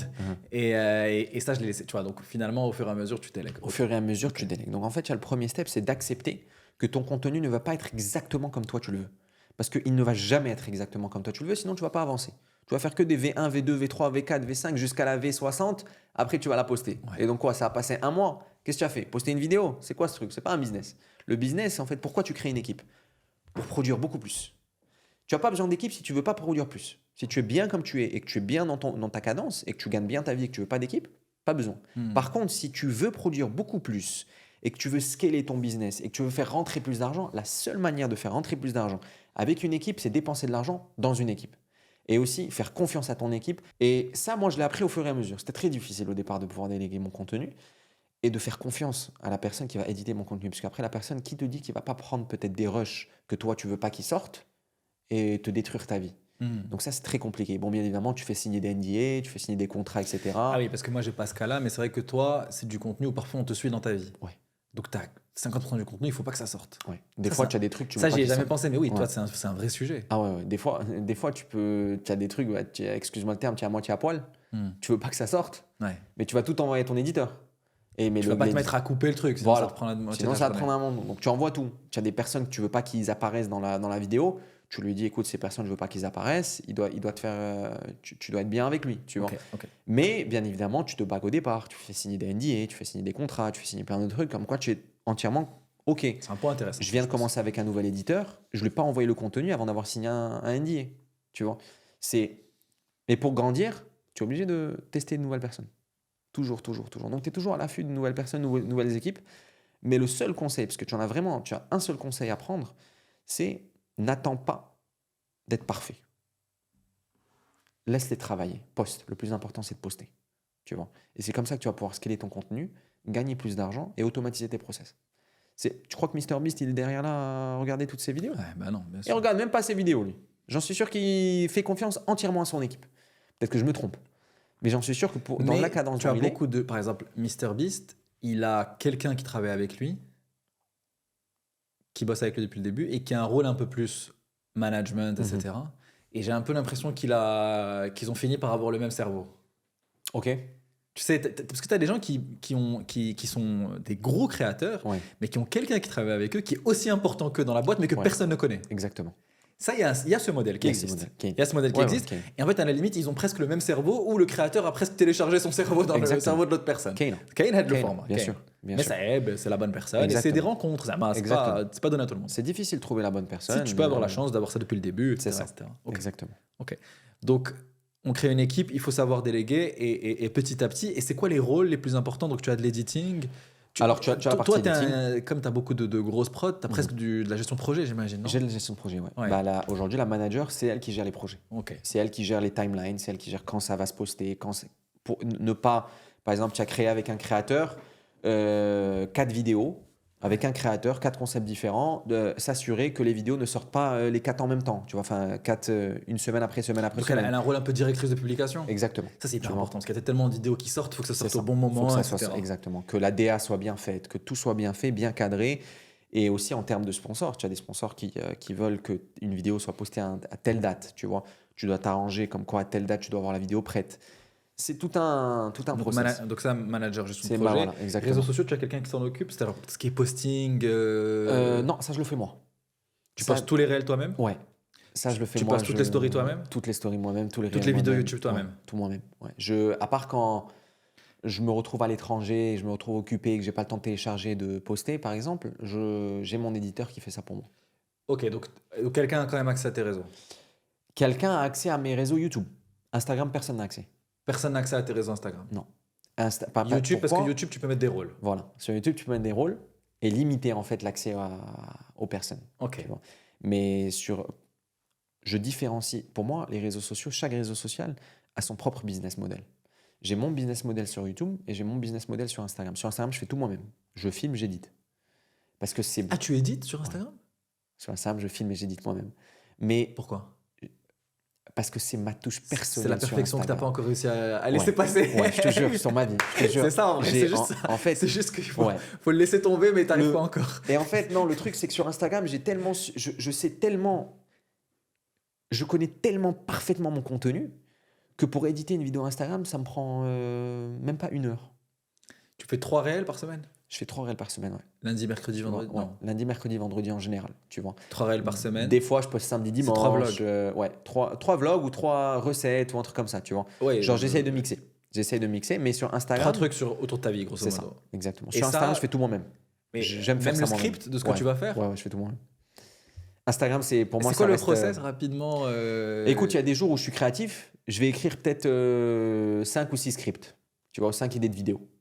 Il y a un jour où j'ai une énergie folle, je vais filmer 3 vidéos, tu vois, en un jour. Je vais filmer mes 3 vidéos, je vais les éditer. Le jour où je les filme, je les édite. Ça veut dire que tu n'es pas hyper rigide sur ton organisation? Non. Ok. Non. Sur t'es- Instagram. Donc tu es ultra discipliné sur comment tu organises ta vie, style je me réveille à l'heure, etc. Exactement. Mais de 9h à Je sais pas ce que je vais 21h, tu n'es faire. pas discipliné. Enfin, Non. tu pas discipliné. Tu es flexible. Ouais, je suis hyper flexible. Je sais pas ce que je vais faire. Tu vois, tout dépend en fait de comment ma journée va se passer, de mon humeur aussi, de qu'est-ce que je vais faire. Ok. Mais Donc, par tu contre, te je dis- bosse. Tu te dis le mood dans lequel je suis, etc. Et tu bosses. Exactement. Alors que sur YouTube, c'est différent. J'ai des journées de tournage, tu vois, j'ai des plannings bien spécifiques pour pouvoir produire. Parce que je sais qu'une vidéo YouTube va prendre peut-être 2 semaines à pouvoir être produite. Alors qu'Instagram, je peux la filmer aujourd'hui, la monter aujourd'hui, la poster aujourd'hui. Tu vois, dépendant de la difficulté de la vidéo. D'accord, ok. Très très cool, hyper intéressant. Mm. L'organisation, mais effectivement, je pense que c'est quelque chose de très difficile et il n'y a pas beaucoup de créateurs qui arrivent vraiment à s'organiser autour de ça. Une des manières d'un jour un peu moins dépendre des chiffres, etc., c'est ce qu'on disait tout à l'heure, c'est de éventuellement créer un business. Ça, c'est quelque chose auquel tu penses dans les prochaines années? Oui, bien sûr, 100%. Tu sais un peu déjà... Je suis déjà en train de tester des trucs. Qu'est-ce que ça serait? Qu'est-ce que ça serait? Je suis en train de tester des produits qui sont un peu liés dans ce que je fais. Donc dans le healthy lifestyle et dans mon quotidien. Des produits en fait que je peux intégrer sur toutes mes vidéos sans forcément que ça se fasse publicitaire. Tu vois? Donc que je peux intégrer vraiment dans mon quotidien. Le truc qu'on voit beaucoup, c'est les boissons. Aux US en France. Ouais. Chez les gens qui ont des grosses audiences comme toi. Alors, ça pourrait être ça? j'ai essayé. Ok. J'ai essayé l'électrolyte. L'électrolyte, ça veut dire quoi, j'ai essayé? Tu as essayé de faire le produit? Ouais. Tu l'as jamais montré? Non, mais tu as essayé de... Ouais, j'ai bossé dessus avec une équipe pendant 4 mois. Pendant 4 mois, on a bossé sur le produit, on a bossé sur la formule. Au moment de la production, une équipe, en fait, c'est des compliqué. professionnels de ça C'est des professionnels de ça, ouais. C'était une équipe marketing donc interne et aussi des professionnels dans le domaine de la pharmacie et de tout ça, parce que tu es obligé de rentrer dans ça. C'était très compliqué la production au Maroc et ça me prenait beaucoup trop de mon temps et je ne voyais pas le bout du tunnel. Je me disais, ici, ils n'aident pas les petits business. Soit tu es gros et tu vas investir énormément. C'est qui ils? Les entreprises, les industries. Pour produire. Entreprises industrielles. Okay, ils ne voudront pas t'en faire produire, quelques centaines ou quelques milliers. Exactement. Je voulais quelques milliers. Je voulais lancer ça Ramadan dernier. Je voulais lancer ça pour pouvoir en fait tester le produit. Ça a pris un temps fou. J'ai eu des réponses téléphoniques oui, après non. J'ai plus eu de réponse téléphonique. Je me suis dit la vérité. Laisse tomber dès que j'ai dit les boissons et tout ça. Je vais aller sur un produit qui est beaucoup plus facile à pouvoir produire et qui est plus sympa aussi dans mon quotidien. Tu vois, parce que moi, j'aimais bien l'idée d'avoir ma bouteille. C'est un produit que je consomme tout le temps. Les électrolytes, c'est très important aussi pour la récupération et tout ça. Donc, je me suis dit, ça peut être sympa. Ça va peut-être se faire un jour. Est-ce que ça va se produire au Maroc? Malheureusement, je ne pense pas. Tu vois, et ça, c'est très dommage. C'est très dommage qu'aujourd'hui, les grandes entreprises au Maroc, les grandes industries, n'aident pas les petits business. Parce qu'en fait, évidemment que c'est moins intéressant pour eux, mais it's part of the job. C'est-à-dire qu'il faut qu'ils aident et peut-être que ce gars-là va devenir un gros business un jour. Exactement. Mais si tu ne l'aides pas... Exactement. Donc ça, tu as un peu laissé tomber? Ouais. Alors qu'est-ce que ça... Parce que je t'ai coupé, qu'est-ce que ça pourrait être d'autre? Qu'est-ce que ça pourrait être d'autre? Ça peut être dans la cuisine, ça peut être... Oui, parce que c'est autour de ce que tu fais. Ouais, c'est autour de ce que je fais. Donc, je suis en train de tester des trucs. J'en dis pas plus, tu vois, pour pas me brûler. Ouais, mais... Mais je suis en train de tester des produits parce que je teste. Avant de lancer, je teste. En fait, moi, ce qui m'intéresse, c'est pas tant le produit que tu vas lancer en vrai, mais c'est plus la réflexion derrière. Parce que c'est une réflexion que tous les créateurs ont. C'est-à-dire, OK, j'ai une audience, est-ce que je crée un produit, quand, et donc comment je le fais? Alors, quand toi, je te dis quoi? Il faut que ce soit logique par rapport à ce que tu fais comme contenu. 100%. Si c'est pas logique, ça a aucun sens. Tu vois, que tu sois créateur de contenu. Il faut pouvoir l'intégrer. Ouais, il faut pouvoir l'intégrer. Okay, moi, je peux faire un micro. Moi, je peux faire un micro, par exemple. Je te jure, tu peux faire un micro, tu l'intègres, tu le dis pas forcément, mais tu as ta marque qui apparaît. Tu vois. Automatiquement, les gens dans leur subconscient, ils vont être là, ils vont dire, c'est quoi cette marque de micro? C'est quoi Micro Next? Exactement. Je connais pas ce Micro Next. Je fais une poêle, d'accord, une poêle à cuisiner, une poêle avec un branding, un truc hyper sympa, hyper stylé. Je vais commencer à cuisiner sur toutes mes vidéos avec cette poêle. Je vais pas l'annoncer, je vais juste cuisiner dessus. Indirectement, les gens vont l'intégrer dans leur subconscient. Donc, quand ils vont voir un jour que je vais poster cette promotion, les gars, j'ai réussi un sponsor de ouf.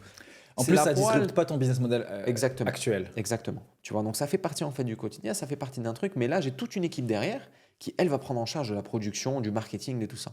Et moi, produit physique. Tout ça, c'est produit physique. En termes de produits physiques, ils vont prendre en charge en fait toute la logistique. Et moi, je vais prendre en charge ce que je sais faire, la création de contenu.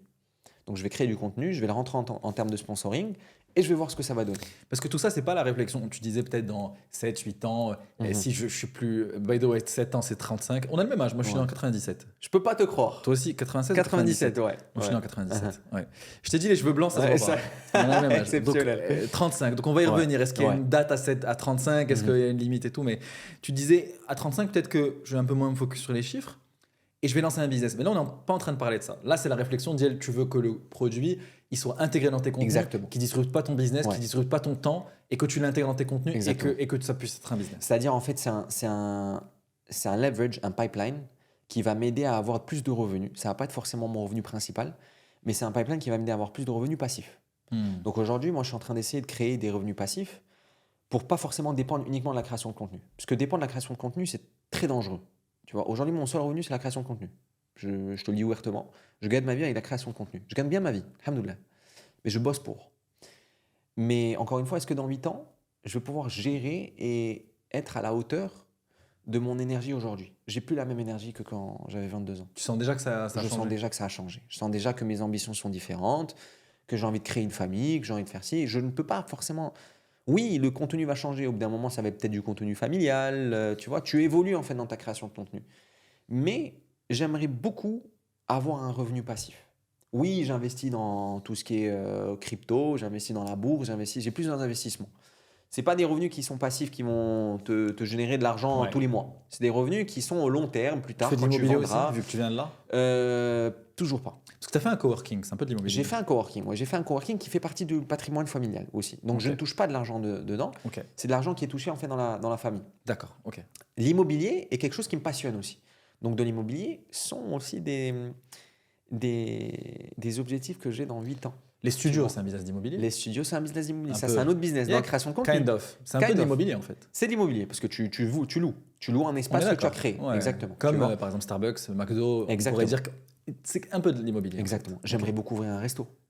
Une de mes passions aussi, c'est d'avoir un healthy restaurant. Mais ça, c'est post-retirement. Non, ça peut être l'année prochaine. Ah oui? Ouais. Okay. Ça peut être l'année prochaine où j'ouvre un resto dans le healthy lifestyle. Tu vois. Mais c'est pas quelque chose sur lequel je compte créer une richesse. C'est quelque chose sur lequel je compte avoir des revenus qui vont m'aider à créer encore plus de contenu et qui me fait kiffer. Parce que moi, aujourd'hui, la création de contenu, c'est ce qui me fait kiffer. Tout l'argent que je gagne, je le mets dans la création de contenu. Tu vois, les gens ont beau voir peut-être un lifestyle de ouf, mais je peux te garantir que 70% ou même 80% de mon revenu que je gagne des réseaux sociaux, je le mets dans la création de contenu. Tu vois, c'est fou. On va revenir à l'épisode dans quelques secondes, mais juste avant, je voulais vous parler de quelque chose. Personnellement, j'adore regarder quelles sont les dernières startups qui se lancent au Maroc, mais on n'a pas toujours le temps de rester informé. Donc on a décidé de réunir toutes les startups à ne pas rater dans la Next Wave Startup List. Si vous êtes entrepreneur, si vous cherchez des idées, ou si vous êtes juste curieux et voulez savoir ce qu'il se passe au Maroc, c'est pour vous. Vous pouvez accéder à la liste sur startuplist.nextwave.ma. Je vous mets le lien exact dans la description. Et sur ce, on peut revenir à l'épisode. C'est quoi ton objectif avec la création de contenu? Genre, est-ce qu'il y a un niveau auquel tu dis « Ok, j'ai réussi » Là, on parle pas d'âge, tu as vraiment de goal. Tu as un goal parce que tu as fait le 1 million d'abonnés sur Insta depuis un moment. Ouais. YouTube, t'es pas loin, je touche du bois bientôt, Inch'Allah. Cette année, Inch'Allah. Ouais. Peut-être le podcast, il va t'envoyer des followers. Je pense pas du tout, je sais pas. Peut-être, c'est possible, je te jure. C'est la première fois que je fais un podcast en français. Ah oui? Et que j'ai peut-être mis quelques petits mots en arabe, mais c'est la première fois que je fais un podcast en français, donc peut-être ça va m'apporter une nouvelle audience. Je rigole, mais ok, tu vois, t'as des gros chiffres. Donc déjà, t'as coché 1 million d'abonnés, c'est énorme sur YouTube, sur Instagram. C'est quoi tes goals? Alors cette année, j'ai été élu le meilleur créateur de contenu marocain, tout domaine confondu. C'est quelque chose sur lequel je m'y attendais pas. J'étais à l'événement. J'étais à l'événement. Ouais, ça, c'est quelque chose sur lequel je m'y attendais pas du tout. Pour moi, à la base, j'allais même pas venir à l'événement. Pour moi, c'est des choses qui m'intéressent pas. D'accord, c'est bien. C'est un reward, c'est un statut que tu te mets qui est génial, tu vois. J'avais le premier objectif qui était le million d'abonnés sur Instagram. Je l'ai atteint. Je l'ai même pas célébré. Ce million, je ne l'ai même pas célébré. J'ai en effet une vidéo et je suis passé à autre chose. Parce que je ne sais pas. Je sais pas. Pour moi, mon objectif ultime, c'était les 100 000 abonnés. Dès que j'ai atteint les 100 000 abonnés, pour moi, ça y est. C'est devenu des chiffres. Il faut juste des chiffres. Il faut que ça grossisse. Ouais, je me suis dit, ça y est, vas-y, maintenant c'est le 200, le 300, le 400, le 500, le 600. T'as des objectifs de croissance, genre mensuel, annuel et tout? J'en ai plus. Là, t'en as plus. Aujourd'hui, pour moi. Même en vue, tu regardes pas? Si. Voilà, mais très bien, très bonne. À la vidéo ou là au volume mensuel? À la vidéo, aujourd'hui, j'ai plus forcément d'objectifs vidéo sur le. C'est-à-dire qu'à la vidéo, tu regardes. Ah ouais. Et il faut que ce soit à un certain niveau. Pas sur Instagram, sur YouTube. Sur YouTube, si je suis en dessous des 500 000 vues, je trouve que c'est une vidéo qui n'a pas forcément marché chez moi. Mon objectif, c'est que toutes mes vidéos atteignent le million de vues. À chaque fois que je poste, je dois atteindre 1 million de vues. Mais quand tu dis 1 million, c'est au bout de combien de temps? Un mois. Tu as un mois de posting, tu dois atteindre 1 million de vues. Tu vois. C'est un très gros objectif que je me suis mis. D'accord. Mais c'est un objectif qui est atteignable. Pourquoi? Pour la qualité de vidéo qu'on met. Pour l'investissement qu'on met, je dois atteindre 1 million de vues. Je ne peux pas ne pas atteindre 1 million de vues. Donc là, tu as un objectif par vidéo? J'ai un objectif par Ok. vidéo. Pas d'objectif de croissance ou de J'ai le chiffre. million de followers, bien évidemment. Celui-là, on enfin, le compte, tu ok. vois, sur YouTube. Mais tu sais, tout le monde, en fait, on est ingrat. C'est comme t'es pas loin. Moi-même, on n'est même pas à 100 000 pour l'instant, mais Inch'Allah, on a envie Inch'Allah, d'avoir ça va 100 000 venir. abonnés. Je crois qu'on est à 42 000 là. Ok, magnifique. Ça va Super venir. content, Avec le franchement. podcast, Inch'Allah, j'ai vu les abonnés. honnêtement- Drari, t'abonnes. Obligé. Je suis super content parce que ça fait 1 an qu'on a la chaîne YouTube, 1 an C'est et 3 magnifique. mois, donc 42 000. Je suis super C'est content. magnifique. Mais on a envie d'aller chercher les 100 000. Mais manière de. Je rigolais, c'est-à-dire que moi qui suis à moins de 50 000, comme t'es pas loin du million, je me dis que c'est presque fait. Donc je te demande l'objectif Ouais. d'après. Là, Et non, c'est marrant c'est- parce que c'est la c'est- manière de réfléchir Exactement. et c'est normal. Exactement. Mais du coup, tu as quand même un goal de quelque chose que tu vas atteindre Sur YouTube. dans la création de contenu en général. Alors, moi, un truc où tu dis, ça veut dire que j'ai réussi. Alors écoute, moi déjà je trouve que j'ai réussi sur les réseaux sociaux. Tu Ouais, vois, j'ai atteint as mon raison. objectif, j'ai réussi, je suis devenu une icône des réseaux sociaux. Avant de commencer les réseaux sociaux, je regardais les anciens créateurs de contenu en me disant waouh putain j'aimerais beaucoup être comme eux. Et Tu je vois. pense qu'effectivement, bien sûr, tu es à ce niveau-là maintenant. Alhamdoulilah, et aujourd'hui j'ai t'es ce un des niveau-là. meilleurs ou le meilleur dans certaines catégories. C'est génial. Aujourd'hui j'ai un nouvel objectif, c'est d'atteindre le monde arabe. Donc mon objectif, pour pouvoir atteindre le monde arabe, je dois apprendre l'arabe classique pour pouvoir aller atteindre. J'ai eu une collaboration qui m'a aidé à aller en Arabie Saoudite et qui m'a fait rencontrer énormément de créateurs de contenu d'Arabie Saoudite et qui a ouvert en fait des portes aussi à l'Arabie Saoudite et à tout ce monde-là, à Dubaï, Doha, etc. Et mon objectif aujourd'hui, c'est de créer du contenu avec des créateurs de contenu arabisants de là-bas. Énorme, Tu vois. Et ça pour moi, énorme. c'est le goal ultime. Tu vois, moi j'adore ça. Parce que t'as une. Excuse-moi du terme, t'as une Mhm. putain de mentalité. C'est-à-dire que là, tu t'es dit. Et c'est-à-dire que je pense que quand tu t'es lancé 100% Delija, tu avais une Delija qui était pas ouf. Mais t'as appris. Ouais. Ah ouais. J'ai appris Et là, next step, tu veux parler Next un step, arabe c'est littéraire l'arabe très littéraire, bon ouais. pour Hada. Ouais. Donc, next step, ce serait d'être parmi les meilleurs là-bas. Sur le Next monde arabe en step, ça général. serait d'être parmi les meilleurs, ça va être très compliqué. Ils sont très bons. Mais je sais que je peux être parmi les meilleurs là-bas. Je peux intégrer leur milieu. Je peux faire du contenu comme eux ils font. Pourquoi eux et pas moi? Tu vois ce que je veux dire? C'est-à-dire que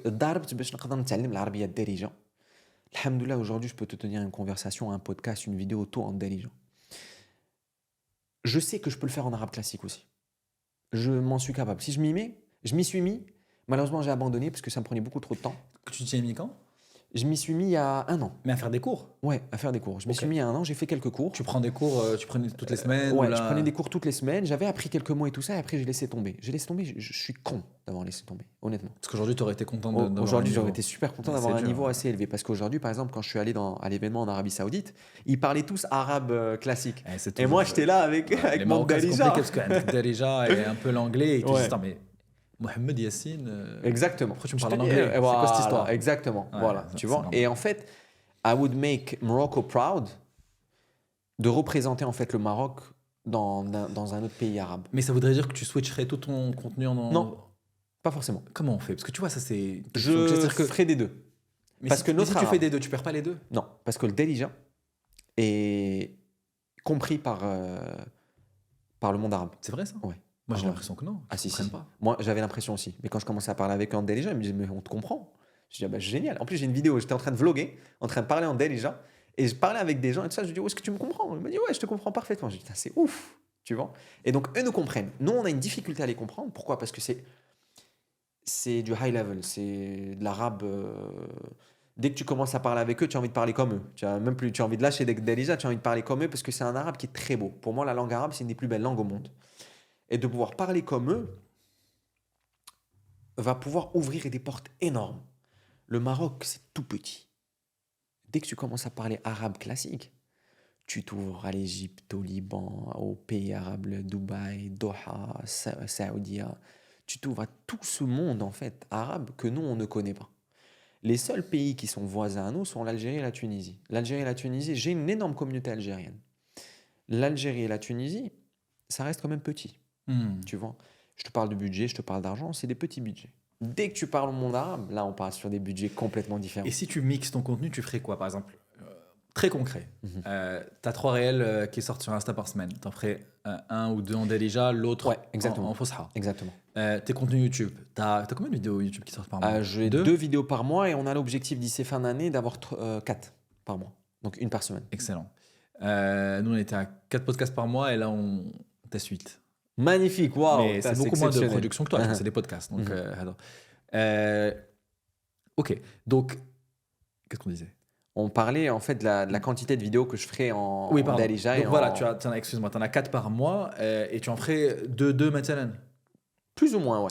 Parce que tu je- penses pas que les Marocains vont se désintéresser parce qu'il y aura plus de flow sur le contenu et que les autres, si tu fais pas full focus sur eux, tu réussiras pas à les avoir? Alors, je pense pas.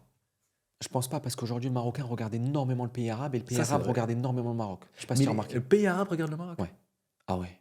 Ok. Tu vois, par exemple, l'année dernière, je suis allé au One Billion Summit, qui est en fait le plus gros événement de créateurs de contenu au monde, où est-ce que tu as une énorme communauté qui vient là-bas. Et il y avait énormément de personnes qui parlaient du Maroc. Tu vois. Et donc, tu as All Eyes on Morocco. Tu as énormément de regards qui sont dirigés vers le Maroc. Et donc, je pense que si tu leur montres de l'intérêt avec leur propre arabe, à essayer de communiquer avec eux, ils vont énormément apprécier et donc ils vont te choisir. Ils vont décider de pouvoir créer du contenu avec toi. J'aime bien ce que tu dis. Parce qu'en fait, stratégiquement, déjà, si tu es le Marocain le plus proche, you're vas être reaping a lot of benefits. Exactement. Et après, petit à petit, tu fais des collaborations et du coup, tu réussis à avoir des gens là-bas. Exactement. Et faut continuer à parler de ça, c'est très intéressant. Et tu as déjà pensé à faire Derija anglais? Je fais déjà anglais déjà. Mais c'est-à-dire aller chercher des gens juste qui parlent anglais. Là. Why not? Tu penses que c'est trop loin? C'est pas pertinent culturellement? C'est pas pertinent culturellement. Ouais. Culturellement, c'est pas pertinent. Et aussi, en termes de Marocain, pourquoi je ne vais jamais arrêter le Derija? Parce que le Marocain m'a accueilli. Même moi, en tant que Marocain. Le Marocain, le viewer marocain, a appris à aimer la personne que je suis parce que j'ai fait énormément d'efforts en Derija. Tu vois? Et donc, je ne veux pas perdre cette communauté-là. Parce que ça reste la communauté qui m'a emmené jusqu'ici aujourd'hui. C'est grâce à eux que je suis ici. C'est pas... Oui, c'est grâce à mon travail, mais c'est grâce à la communauté que j'ai que je suis à la position où est-ce que je suis aujourd'hui. Donc si je décide de switcher complètement, les gens ils vont se dire « Ouais, mais il est fou ce gars, qu'est-ce qu'il fait ?» Par contre, si je garde mon contenu en Darija et que je fais aussi du contenu en arabe classique, les Marocains ils vont peut-être se dire « Ah putain, ce gars il veut aller encore plus loin, encore plus haut, donc on va le pousser encore plus. » Et ils vont te suivre dans l'histoire. Exactement. Exactement. Donc c'est un terme de mix, de ne pas oublier d'où tu viens, mais d'essayer d'aller chercher quelque chose d'autre encore plus grand. Donc ça, c'est un peu le next chapter, tu penses? Inch'Allah, ouais. C'est quelque chose sur T'as lequel je suis en beaucoup train de réfléchi à bosser. ça avant de J'ai te beaucoup mettre sur ça? réfléchi, ouais. J'ai beaucoup réfléchi à ça. C'est quelque chose qui me passionne. C'est un autre challenge. Faire du contenu en français, par exemple, ça me challenge pas. J'ai fait une vidéo avec un des plus gros youtubeurs français. qui est Michou, ouais, je l'ai vu, la vidéo. exactement. C'était un objectif pour moi. J'ai réussi à avoir cet objectif. J'ai fait une vidéo en français. Ça, c'est très sympa de faire d'autres vidéos avec d'autres créateurs de contenu français. Mais le monde arabe m'intéresse beaucoup plus. Pourquoi? Parce que je vais sortir de ma zone de confort. Je vais parler une langue dans laquelle je ne parle pas du tout. Mais tu t'es pas dit, vu que justement tu parlais d'entrepreneuriat, etc., tu t'es pas dit je vais jouer sur mes forces et faire du français ou de l'anglais parce que c'est mes forces? Non. Pourquoi? Parce que je sais que j'aurai beaucoup plus de succès en arabe. Allège. J'ai pas une tête d'arabe. J'ai une tête d'espagnol ou j'ai une tête d'argentin ou je sais pas. Ah, c'est intéressant, On me l'a toujours dit. Alors que si je vais commencer à parler arabe, il y aura un effet de choc. L'effet de choc, c'est le hook. Oh, qui fait cette tête? On me le dit toujours encore. Après je ne sais combien d'années en arabe, on me dit je suis مغربي ديال بصح. Je dis ouais, انا مغربي. ما كنبانش مغربي. Mais en fait, ça marche. Ça marche. Et donc cet effet de choc, je vais pas l'avoir en français ou en anglais. Mais en arabe, je vais l'avoir. Donc pourquoi je vais laisser ce levier pour aller chercher un autre levier où est-ce qu'il y a énormément de concurrence. Il y a trop de concurrence aux États-Unis, en France et tout ça. Il n'y en a pas beaucoup Tu vois. au monde arabe? Au monde arabe, il y en Quand a. même moins. Il y en a. Moins qu'en France, aux États-Unis. Tu vois. Et en plus de ça, le monde arabe, encore une fois, regarde beaucoup le Maroc. Ouais. Donc je dois capitaliser dessus. Et même vu ce qui se passe en IA, j'ai l'impression qu'il faut être ancré culturellement. Ouais. Tu sais, le contenu très anglais, large, qui peut intéresser toute la planète, je pense que c'est le premier qui va être potentiellement disrupté par l'IA. Tu vois. Oui, 100%. Parfois, je regarde des podcasts ou des vidéos en anglais. Et tu sais, comme c'est des sujets, tu peux venir du Maroc, de la France, de l'Ouganda ou des US et quand même être intéressé. C'est tellement large qu'en fait, ça me semble remplaçable. Ouais. Ah oui, 100%. 100%, je suis d'accord avec toi. Alors qu'un mec qui vient du Maroc, qui parle en Darija et qui est en train d'apprendre le Fosha, c'est humain ça, tu vois. Exactement. Comment tu vas refaire ça? Comment tu vas refaire le lien? Exactement. En plus de ça, si tu fais du Fosha, tes vidéos peuvent être traduites après sur toutes les langues. Darija, ça ne peut pas être traduit automatiquement. C'est vrai. Tu vois. Ça, c'est un autre point fort. Que... Ça, tu sais, pour l'instant. Non, moi, j'ai testé un petit peu. Uh-huh. En fait, c'est jamais naturel. Donc, Bien je te sûr. dis toujours, personne va utiliser, personne va regarder un truc. Bah si. Regarde quand tu regardes les documentaires en... Toi, tu mets les pistes audio en plusieurs langues? Non, non. Bah non, parce que moi, je le fais en Darija. Donc, Ah déjà, il n'y a pas la traduction Mais directe. quand tu seras en fait. Fosha, Quand je serai en Fosra, je le mettrai pour permettre aux autres personnes de pouvoir regarder mon contenu. Tu vois. Et après, si les moyens sont bons aussi, tu fais la traduction par un traducteur. Un vrai traducteur, une vraie voix off, un vrai truc. Ça va être encore mieux parce que tu as des émotions derrière, tu as plusieurs trucs. Aujourd'hui, moi, je peux me permettre de faire du contenu en français, en anglais, en arabe et en espagnol. Donc en 4 langues. Mais est-ce que j'ai le temps de les T'as traduire fait en 4 l'école langues? espagnole, non? Ouais, j'ai fait l'école espagnole. Ok. Ouais. Est-ce que j'ai le temps de le faire en 4 langues? Non. T'as pas pensé à l'espagnol? Non. C'est un peu loin. Non, j'ai pas C'est un peu loin, ouais. du tout. Je serais pas. Déjà espagnol. Ouais, c'est trop loin. Ouais. Encore déjà anglais, tu vois, j'aime bien placer des mots en anglais sur mon contenu. Et en vrai, quand tu arrives enfin, quand tu t'es dit, OK, là, je pense que je suis parmi les. Parce qu'il ne faut pas non plus être trop humble. Effectivement, là, aujourd'hui, tu es un des premiers créateurs de contenu au Maroc. Et sur ce que tu fais, tu es le premier. Est-ce que quand tu as commencé à comprendre que tu avais réussi cet objectif, et je pense pas que tu t'étais dit que tu allais le faire en 4 ans, parce que ça prend du temps normalement. Ouais, ça prend du temps. Donc tu l'as fait vite. Est-ce que tu t'es dit, peut-être que le moment où je défocus la création de contenu et que je focus sur un nouveau business, c'était peut-être maintenant? Parce que ça aurait pu être ça au lieu d'être le monde arabe. Et finalement, tu as décidé de plutôt te dire, je vais aller chercher le monde arabe. Ouais. Et donc les 20 minutes tous les matins, est-ce qu'il y a un moment où il y a eu de l'hésitation? J'ai envie de te dire toutes les semaines. Ouais, normal, même maintenant. Toutes les semaines. Même quand tu seras en train Ouais. d'essayer d'aller vers le monde arabe, Ouais. tu y penses. C'est normal. Toutes les semaines. Après, tu veux que je te dise, la stratégie du monde arabe aussi, c'est une stratégie business. C'est une stratégie où est-ce que les gens consomment beaucoup plus, encore une fois, qu'au Maroc. C'est une stratégie où est-ce que les gens ont beaucoup plus de moyens qu'au Maroc. Donc c'est une stratégie où est-ce qu'après, si je fais mon business et que je promouvois mon business avec mon image vers les pays arabes, ils vont être beaucoup plus aptes à consommer. Tu vois. Donc, en fait, tout est lié. Tout est lié. Tu as une stratégie. Parce que demain, tu commences à créer le contenu. Tu réussis d'un point de vue contenu dans le monde arabe, tu es hyper successful. Et si tu la tournes en business, tu ciblerais le marché arabe. Bien sûr, le Maroc, mais en fait plus large. Exactement. Tout le monde arabe. C'est ça. Très cool. Ouais. Tu veux prendre ta retraite dans 5-10 ans? Mon rêve. Tu sais, je pense que le mot retraite, tout le monde ne voit pas C'est exactement ça. ce que toi C'est tu veux pas dire. la- Parce ouais. que je pense que je vois ce que tu veux dire. Parce que retire, ça veut pas dire être peux pas, retraité, laisse, tu Là, fais là, rien. là. Retire, c'est C'est- ne plus faire quelque chose que tu n'as pas envie de faire. Non, en fait, c'est prendre un step back. Pour moi, en fait, à mes 35 ans, Inch'Allah, je dis prendre la retraite, mais en réalité, c'est pas prendre la retraite. Moi, je suis pas quelqu'un qui peut rester sans rien faire. Je pense que retire et prendre Tu la vois. retraite, c'est pas le même sens pour Exactement. moi. C'est pas moi non plus. C'est pas la même chose. C'est plus prendre un step back. Tu as tes revenus passifs qui te permettent de vivre. Tu vis avec tes enfants. Tu profites de la vie beaucoup plus que ce que tu vas me profiter tout de suite ou est-ce que tu vas te donner un maximum. Les gens qui travaillent 9 to 5, qui ne sont pas forcément entrepreneurs et qui aiment vivre la vie, eux, ils vivent la vie les week-ends. Ils vivent la vie le soir. Moi, je vis pas la vie. Moi, je vis pas les week-ends. Malgré ce qu'on a l'impression de voir, je n'ai pas de week-end. Je n'ai pas de 18 heures. Je finis de travailler au moment où je vais aller dormir. Quand je me réveille, j'ai mes 3 heures qui sont pour moi, pour ma santé, et puis après, je continue à travailler. Le week-end, le samedi et le dimanche, je travaille. Mes parents ils me demandent qu'est-ce que tu fais ce week-end? Écoute, je travaille. Je travaille pourquoi? Pour construire mon futur. Pour qu'à mes 35 ans, je puisse me dire je peux revenir en arrière, j'ai mes revenus, j'ai créé ma crédibilité, j'ai bossé comme un fou. Maintenant, je peux prendre un step back, contrôler un peu ce qui se passe, bosser un tout petit peu, mais pas forcément avoir en fait le problème dans la tête en mode si je bosse pas, je vais pas vivre, je vais pas pouvoir manger, je vais pas pouvoir voyager. Non, c'est pour me dire si je bosse pas, je peux bien vivre. Je peux assurer la scolarité de mes enfants. Je peux assurer un problème s'il y a un problème, tu vois. Et j'ai pas forcément d'être au bureau avoir le besoin d'être au bureau tous les jours. C'est ça pour moi, être retraité. Ça a été un goal depuis un moment, ça, depuis le début? C'est un goal depuis que j'ai commencé. Depuis que j'ai commencé le travail, à 16 ans. Donc tu as une vraie stratégie, comment ils appellent ça? Financial Independence Retire Early? Voilà, exactement. Ok. Exactement. Donc les 4%. Ouais. Ah, j'ai ma stratégie de... C'est la stratégie d'y aller, tu dois avoir assez d'actifs pour que si tu les places à 4% ou à 8%, ou je sais pas quoi, ça te rapporte. Ça te permet d'avoir un montant X par mois qui fait que tu peux ne pas travailler. Exactement. Et donc ça veut dire investissement passif, bourse, immobilier, produits, entreprise, business qui tourne à terme. Exactement. Et puis, après, tu sais, cela n'empêche pas qu'à mes 35 ans, je peux lancer un business pour le fun. Que ça marche ou que ça marche pas. Tu travailleras aussi beaucoup, mais en fait, c'est quelque chose que c'est une idée que j'ai envie. C'est qu'à mes 35 ans, je dois prendre un step back, je dois profiter beaucoup plus de la vie. Parce qu'aujourd'hui, je ne profite pas de la vie, je suis désolé. Aujourd'hui, j'ai pas de week-end. Tu bosses beaucoup? Je bosse beaucoup. Je regarde, mais je n'ai plus d'amis. Je ne vois plus mes amis. Tu vois. Mes amis qui me demandent d'aller dîner, je leur dis écoutez les gars, je suis fatigué, j'ai pas envie. Quand je finis une journée de boulot, j'ai envie de parler à personne. Tu bosses jusqu'à quelle heure en général?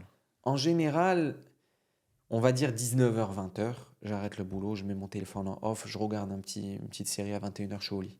Ah, tu dors super tôt. Ouais, Ouais. moi, je dors très tôt. Parce que en fait, le sommeil et ma santé, c'est la première chose. Je ne vais jamais aller travailler si je n'ai pas bien dormi et fait mon sport le matin. Pour moi, c'est primordial. Je prends ma santé au départ et puis après, je vais aller travailler. Tu vois. Mais après, toute la priorité, c'est sur le travail. Après, toute la priorité, c'est le travail. C'est faire rentrer de l'argent. Comment est-ce que je peux faire rentrer un maximum d'argent que je puisse faire? Tu vois, aujourd'hui, au Maroc, l'argent, c'est tabou.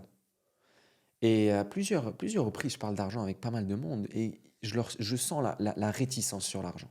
Genre, en mode, j'ai pas envie forcément de parler d'argent. Je dis, les gars, l'argent, c'est la vie. Va gagner ton Toi et oseille. moi, tout à l'heure, avant de commencer le podcast, on a vite parlé d'argent. On va y Même parler dans le d'argent. podcast, on Je a te parlé jure, d'argent. même dans le podcast, parce que j'ai envie d'enlever ce tabou chez les gens. Ouais, c'est normal. Mon pote, va gagner ta vie, Ouais. va gagner de l'argent, sois milliardaire. Pourquoi si tu gagnes ton Why argent not? halal, Ouais. pourquoi tu vas être ashamed? Bien sûr. Tu vois? Fais-toi plaisir, gagne ton oseille, gagne un maximum d'oseille. Et je le dis à tout le monde, fais tout ce qui est possible et imaginable pour gagner un maximum d'argent. Et aujourd'hui, ça n'a jamais été aussi facile d'aller chercher de l'argent. Avec tout ce qui est réseaux sociaux, avec tout ce qui est la vente en ligne, les produits, les e-books, les ci, les ça, les ci. Tu peux aller gagner de l'argent. Tu peux gagner de l'argent comme... J'ai parlé avec un gars hier qui m'a dit, je lui ai dit plutôt, parce qu'il m'a dit, j'ai un site d'emploi. Je lui ai dit, j'adore ce que tu fais. Parce que la plupart des gens qui commentent les posts sur mes réseaux sociaux, ils me disent, ouais, toi, tu as la vie facile, mais on n'a pas de travail, on n'a pas comment Il y a travailler. une marketplace pour trouver des emplois? Ouais, pour Jobzine? trouver des emplois. Non, Maroc Annonce. Ok. Une des anciennes marketplaces Ouais, je qui vois fait très ça. bien. Ok. Et il me disait, on a un site pour les jobs. Je dis, tu as hyper raison de faire ça. Parce que la plupart des Marocains, ils te disent, ouais, putain, il n'y a pas de travail dans le bled, donc je me casse. Mon pote, il y a plus de 300 annonces qui se postent par jour. Si tu veux travailler, tu vas trouver du travail. Si tu veux pas travailler, tu vas pas trouver du travail. Mais il y a toujours du travail pour les gens. Le travail au Maroc, il y en a. Et pourquoi les gens ils vont aller regarder à l'étranger alors que le travail au Maroc, il y en a? Les gens, ils pensent qu'il n'y a pas de travail au Maroc. Non, tu veux pas travailler, c'est différent. Ouais, Tu et vois. c'est l'herbe est plus verte ailleurs. C'est ça. Ouais. C'est compliqué d'être connu? Ouais. Ça sort, tu as un sujet là. Ouais, parce que là, t'es hyper connu en vrai. T'es hyper connu. Ça c'est pour et c'est contre. Ça a ses avantages et ses inconvénients. Tu vois, tu peux rencontrer énormément de monde qui va te servir dans la vie, mais tu dois faire attention à tout fait et geste que tu vas faire. Tu peux pas sortir dans la rue ou aller conduire en voiture sans être bien apprêté. Tu peux pas aller au supermarché sans le sourire. Tu peux pas être à l'aéroport en jogging. Tu dois être toujours nickel chrome, bien comme il faut. Tu dois toujours C'est avoir le important pour sourire. toi, ça, parce que C'est hyper important. il faut C'est mon toujours image. un certain nombre. Tu n'as pas le droit à l'erreur. Tu veux que je te dise, quand je rencontre des gens dans la rue et qui me demandent des photos, qui me demandent de leur temps pour pouvoir parler, des conseils, tu es obligé de dire oui. Tu peux pas dire non, écoute, j'ai pas le temps. Parce qu'il suffit d'un seul mauvais rencontre pour ruiner ta réputation. Ah, ce gars, je l'ai rencontré dans la rue, il se prend pour je sais pas qui. Non. Parce que ils sont comme toi. Et ils viennent te demander conseil parce qu'ils t'admirent. Donc tu es obligé de garder le sourire. Et des fois, c'est très difficile de garder le sourire tout le temps. Et tout le temps être souriant. Et tu croises des gens en voiture, tu dois dire bonjour. Tu vois, des fois, moi, dans ma voiture, j'ai les vitres teintées. Même avec les vitres teintées, il y a des gens qui me reconnaissent. Tu vois. Et des fois, j'ai juste envie de... Tu veux j'ai juste pas pas envie de parler. parler. Tu J'ai veux pas juste envie de pas parler. parler. Mais tu es obligé. Ça fait partie de ton job. Tu vois. Tu appartiens. Quand tu es connu, tu appartiens aux gens. Tu ne t'appartiens plus. Et tu es obligé de réagir comme ça. Et si et c'est quelque chose qui te dérange, justement, d'être beaucoup reconnu? C'est quelque chose qui me... C'est compliqué, mais tu te dis que c'est le prix à Ouais, payer. exactement, c'est le prix à payer pour après tous les avantages que tu peux Et avoir. ça vaut le coup? Oui, sinon je le ferai pas. Ok. Sinon je le ferai pas. Tu vois, le jour où je gagne plus ma vie comme ça sert plus à rien d'être connu. Je vais tout shut down, j'ai envie de redevenir une personne lambda. Je pense que les gens ils t'oublient au bout de combien de temps? Je sais pas. C'est une bonne question ça. Je te jure, c'est une bonne question. Je sais pas, mais aujourd'hui j'ai réussi à faire ma place, Ouais. ancrer mon nom, donc je sais pas si les gens m'oublient ou pas, tu vois. Non, mais je pense que oui, effectivement, et ça doit être à la fois compliqué, mais c'est aussi des avantages. Yacine, c'était super intéressant. De ouf. Vraiment, j'ai On a appris grave plein de choses discuté, avec ouais. toi, on a discuté de plein de sujets. Ouais, ça m'a fait super plaisir en tout cas de faire partie de ton podcast. Moi aussi, franchement, c'était super cool. Je sais pas, qu'est-ce que tu peux peut-être conseiller comme, je sais pas, un livre qui t'a marqué ou un film, quelque chose qui t'a marqué dans ta vie que tu pourrais partager? Il y a un livre que j'adore, Ouais. qui est Atomic Habits. Ouais, il est cool. C'est un livre qui m'a toujours passionné, que j'ai lu à plusieurs reprises, parce qu'en fait, c'est Everything comes from the habits that you're doing every single day. Tous les jours, tu fais quelque chose. Si tu fais quelque chose de mal qui ne va jamais t'aider à atteindre ton objectif, pourquoi tu continues à le faire? Par contre, si tu fais quelque chose tous les jours qui va t'aider à atteindre ton objectif, continue à le faire. Et ça, c'est a little habit. Ça ne veut pas dire se réveiller à 6 heures du matin tous les jours. Ça ne veut pas dire bien manger tous les jours. Non, juste quelque chose de différent que tu vas faire qui va t'aider à atteindre ton objectif. Et toutes les personnes qui nous écoutent, il n'y a pas d'objectif trop grand pour être atteint. Rêve, il faut être rêveur dans la vie. Si tu n'es pas rêveur, tu ne vas jamais aller loin. Il faut rêver. Et moi, ça, c'est mon père qui me l'a toujours dit. Il m'a toujours dit, mon fils, il faut que tu rêves. Si tu ne rêves pas, tu ne vas jamais atteindre tes objectifs. Et depuis, je ne fais que rêver. Et je rêve de plus grand. J'atteins un objectif, je m'en fous, je le célèbre même pas. Chose qui est très mauvaise. Normalement, quand tu atteins un objectif, tu dois célébrer ton objectif pour marquer le coup. Tu vois? Moi, je le célèbre même plus, je vais à l'objectif suivant. J'ai besoin d'atteindre toujours. Je suis toujours à l'affût de nouveaux objectifs. Tu vois? Et ça m'a permis, enfin, le rêve m'a permis d'atteindre ce que j'ai toujours rêvé aujourd'hui, qui, alhamdoulilah, je l'ai atteint. Et ce qui est top, c'est qu'on a parlé de tout ça et que tu as encore de nouveaux rêves. Exactement. Yacine, c'était un plaisir. Plaisir partagé. Vraiment, c'était super cool de discuter avec toi. Marhababi, quand tu veux. Merci pour beaucoup. les next steps, pour parler de la suite, quand tu veux. Inch'Allah, d'ici un an, l'Arabie al-Fusha. Exactement. Ou chauffe. Madzapesh. Excellent. Ça fait plaisir. Top. Merci beaucoup d'avoir écouté cet épisode jusqu'au bout. Si vous avez aimé cet épisode, partagez-le autour de vous, abonnez-vous à la chaîne. Et comme vous le savez, on est sur YouTube, mais aussi sur Spotify et Apple Podcasts. Donc partagez Next Wave autour de vous pour nous aider à faire connaître ces podcasts.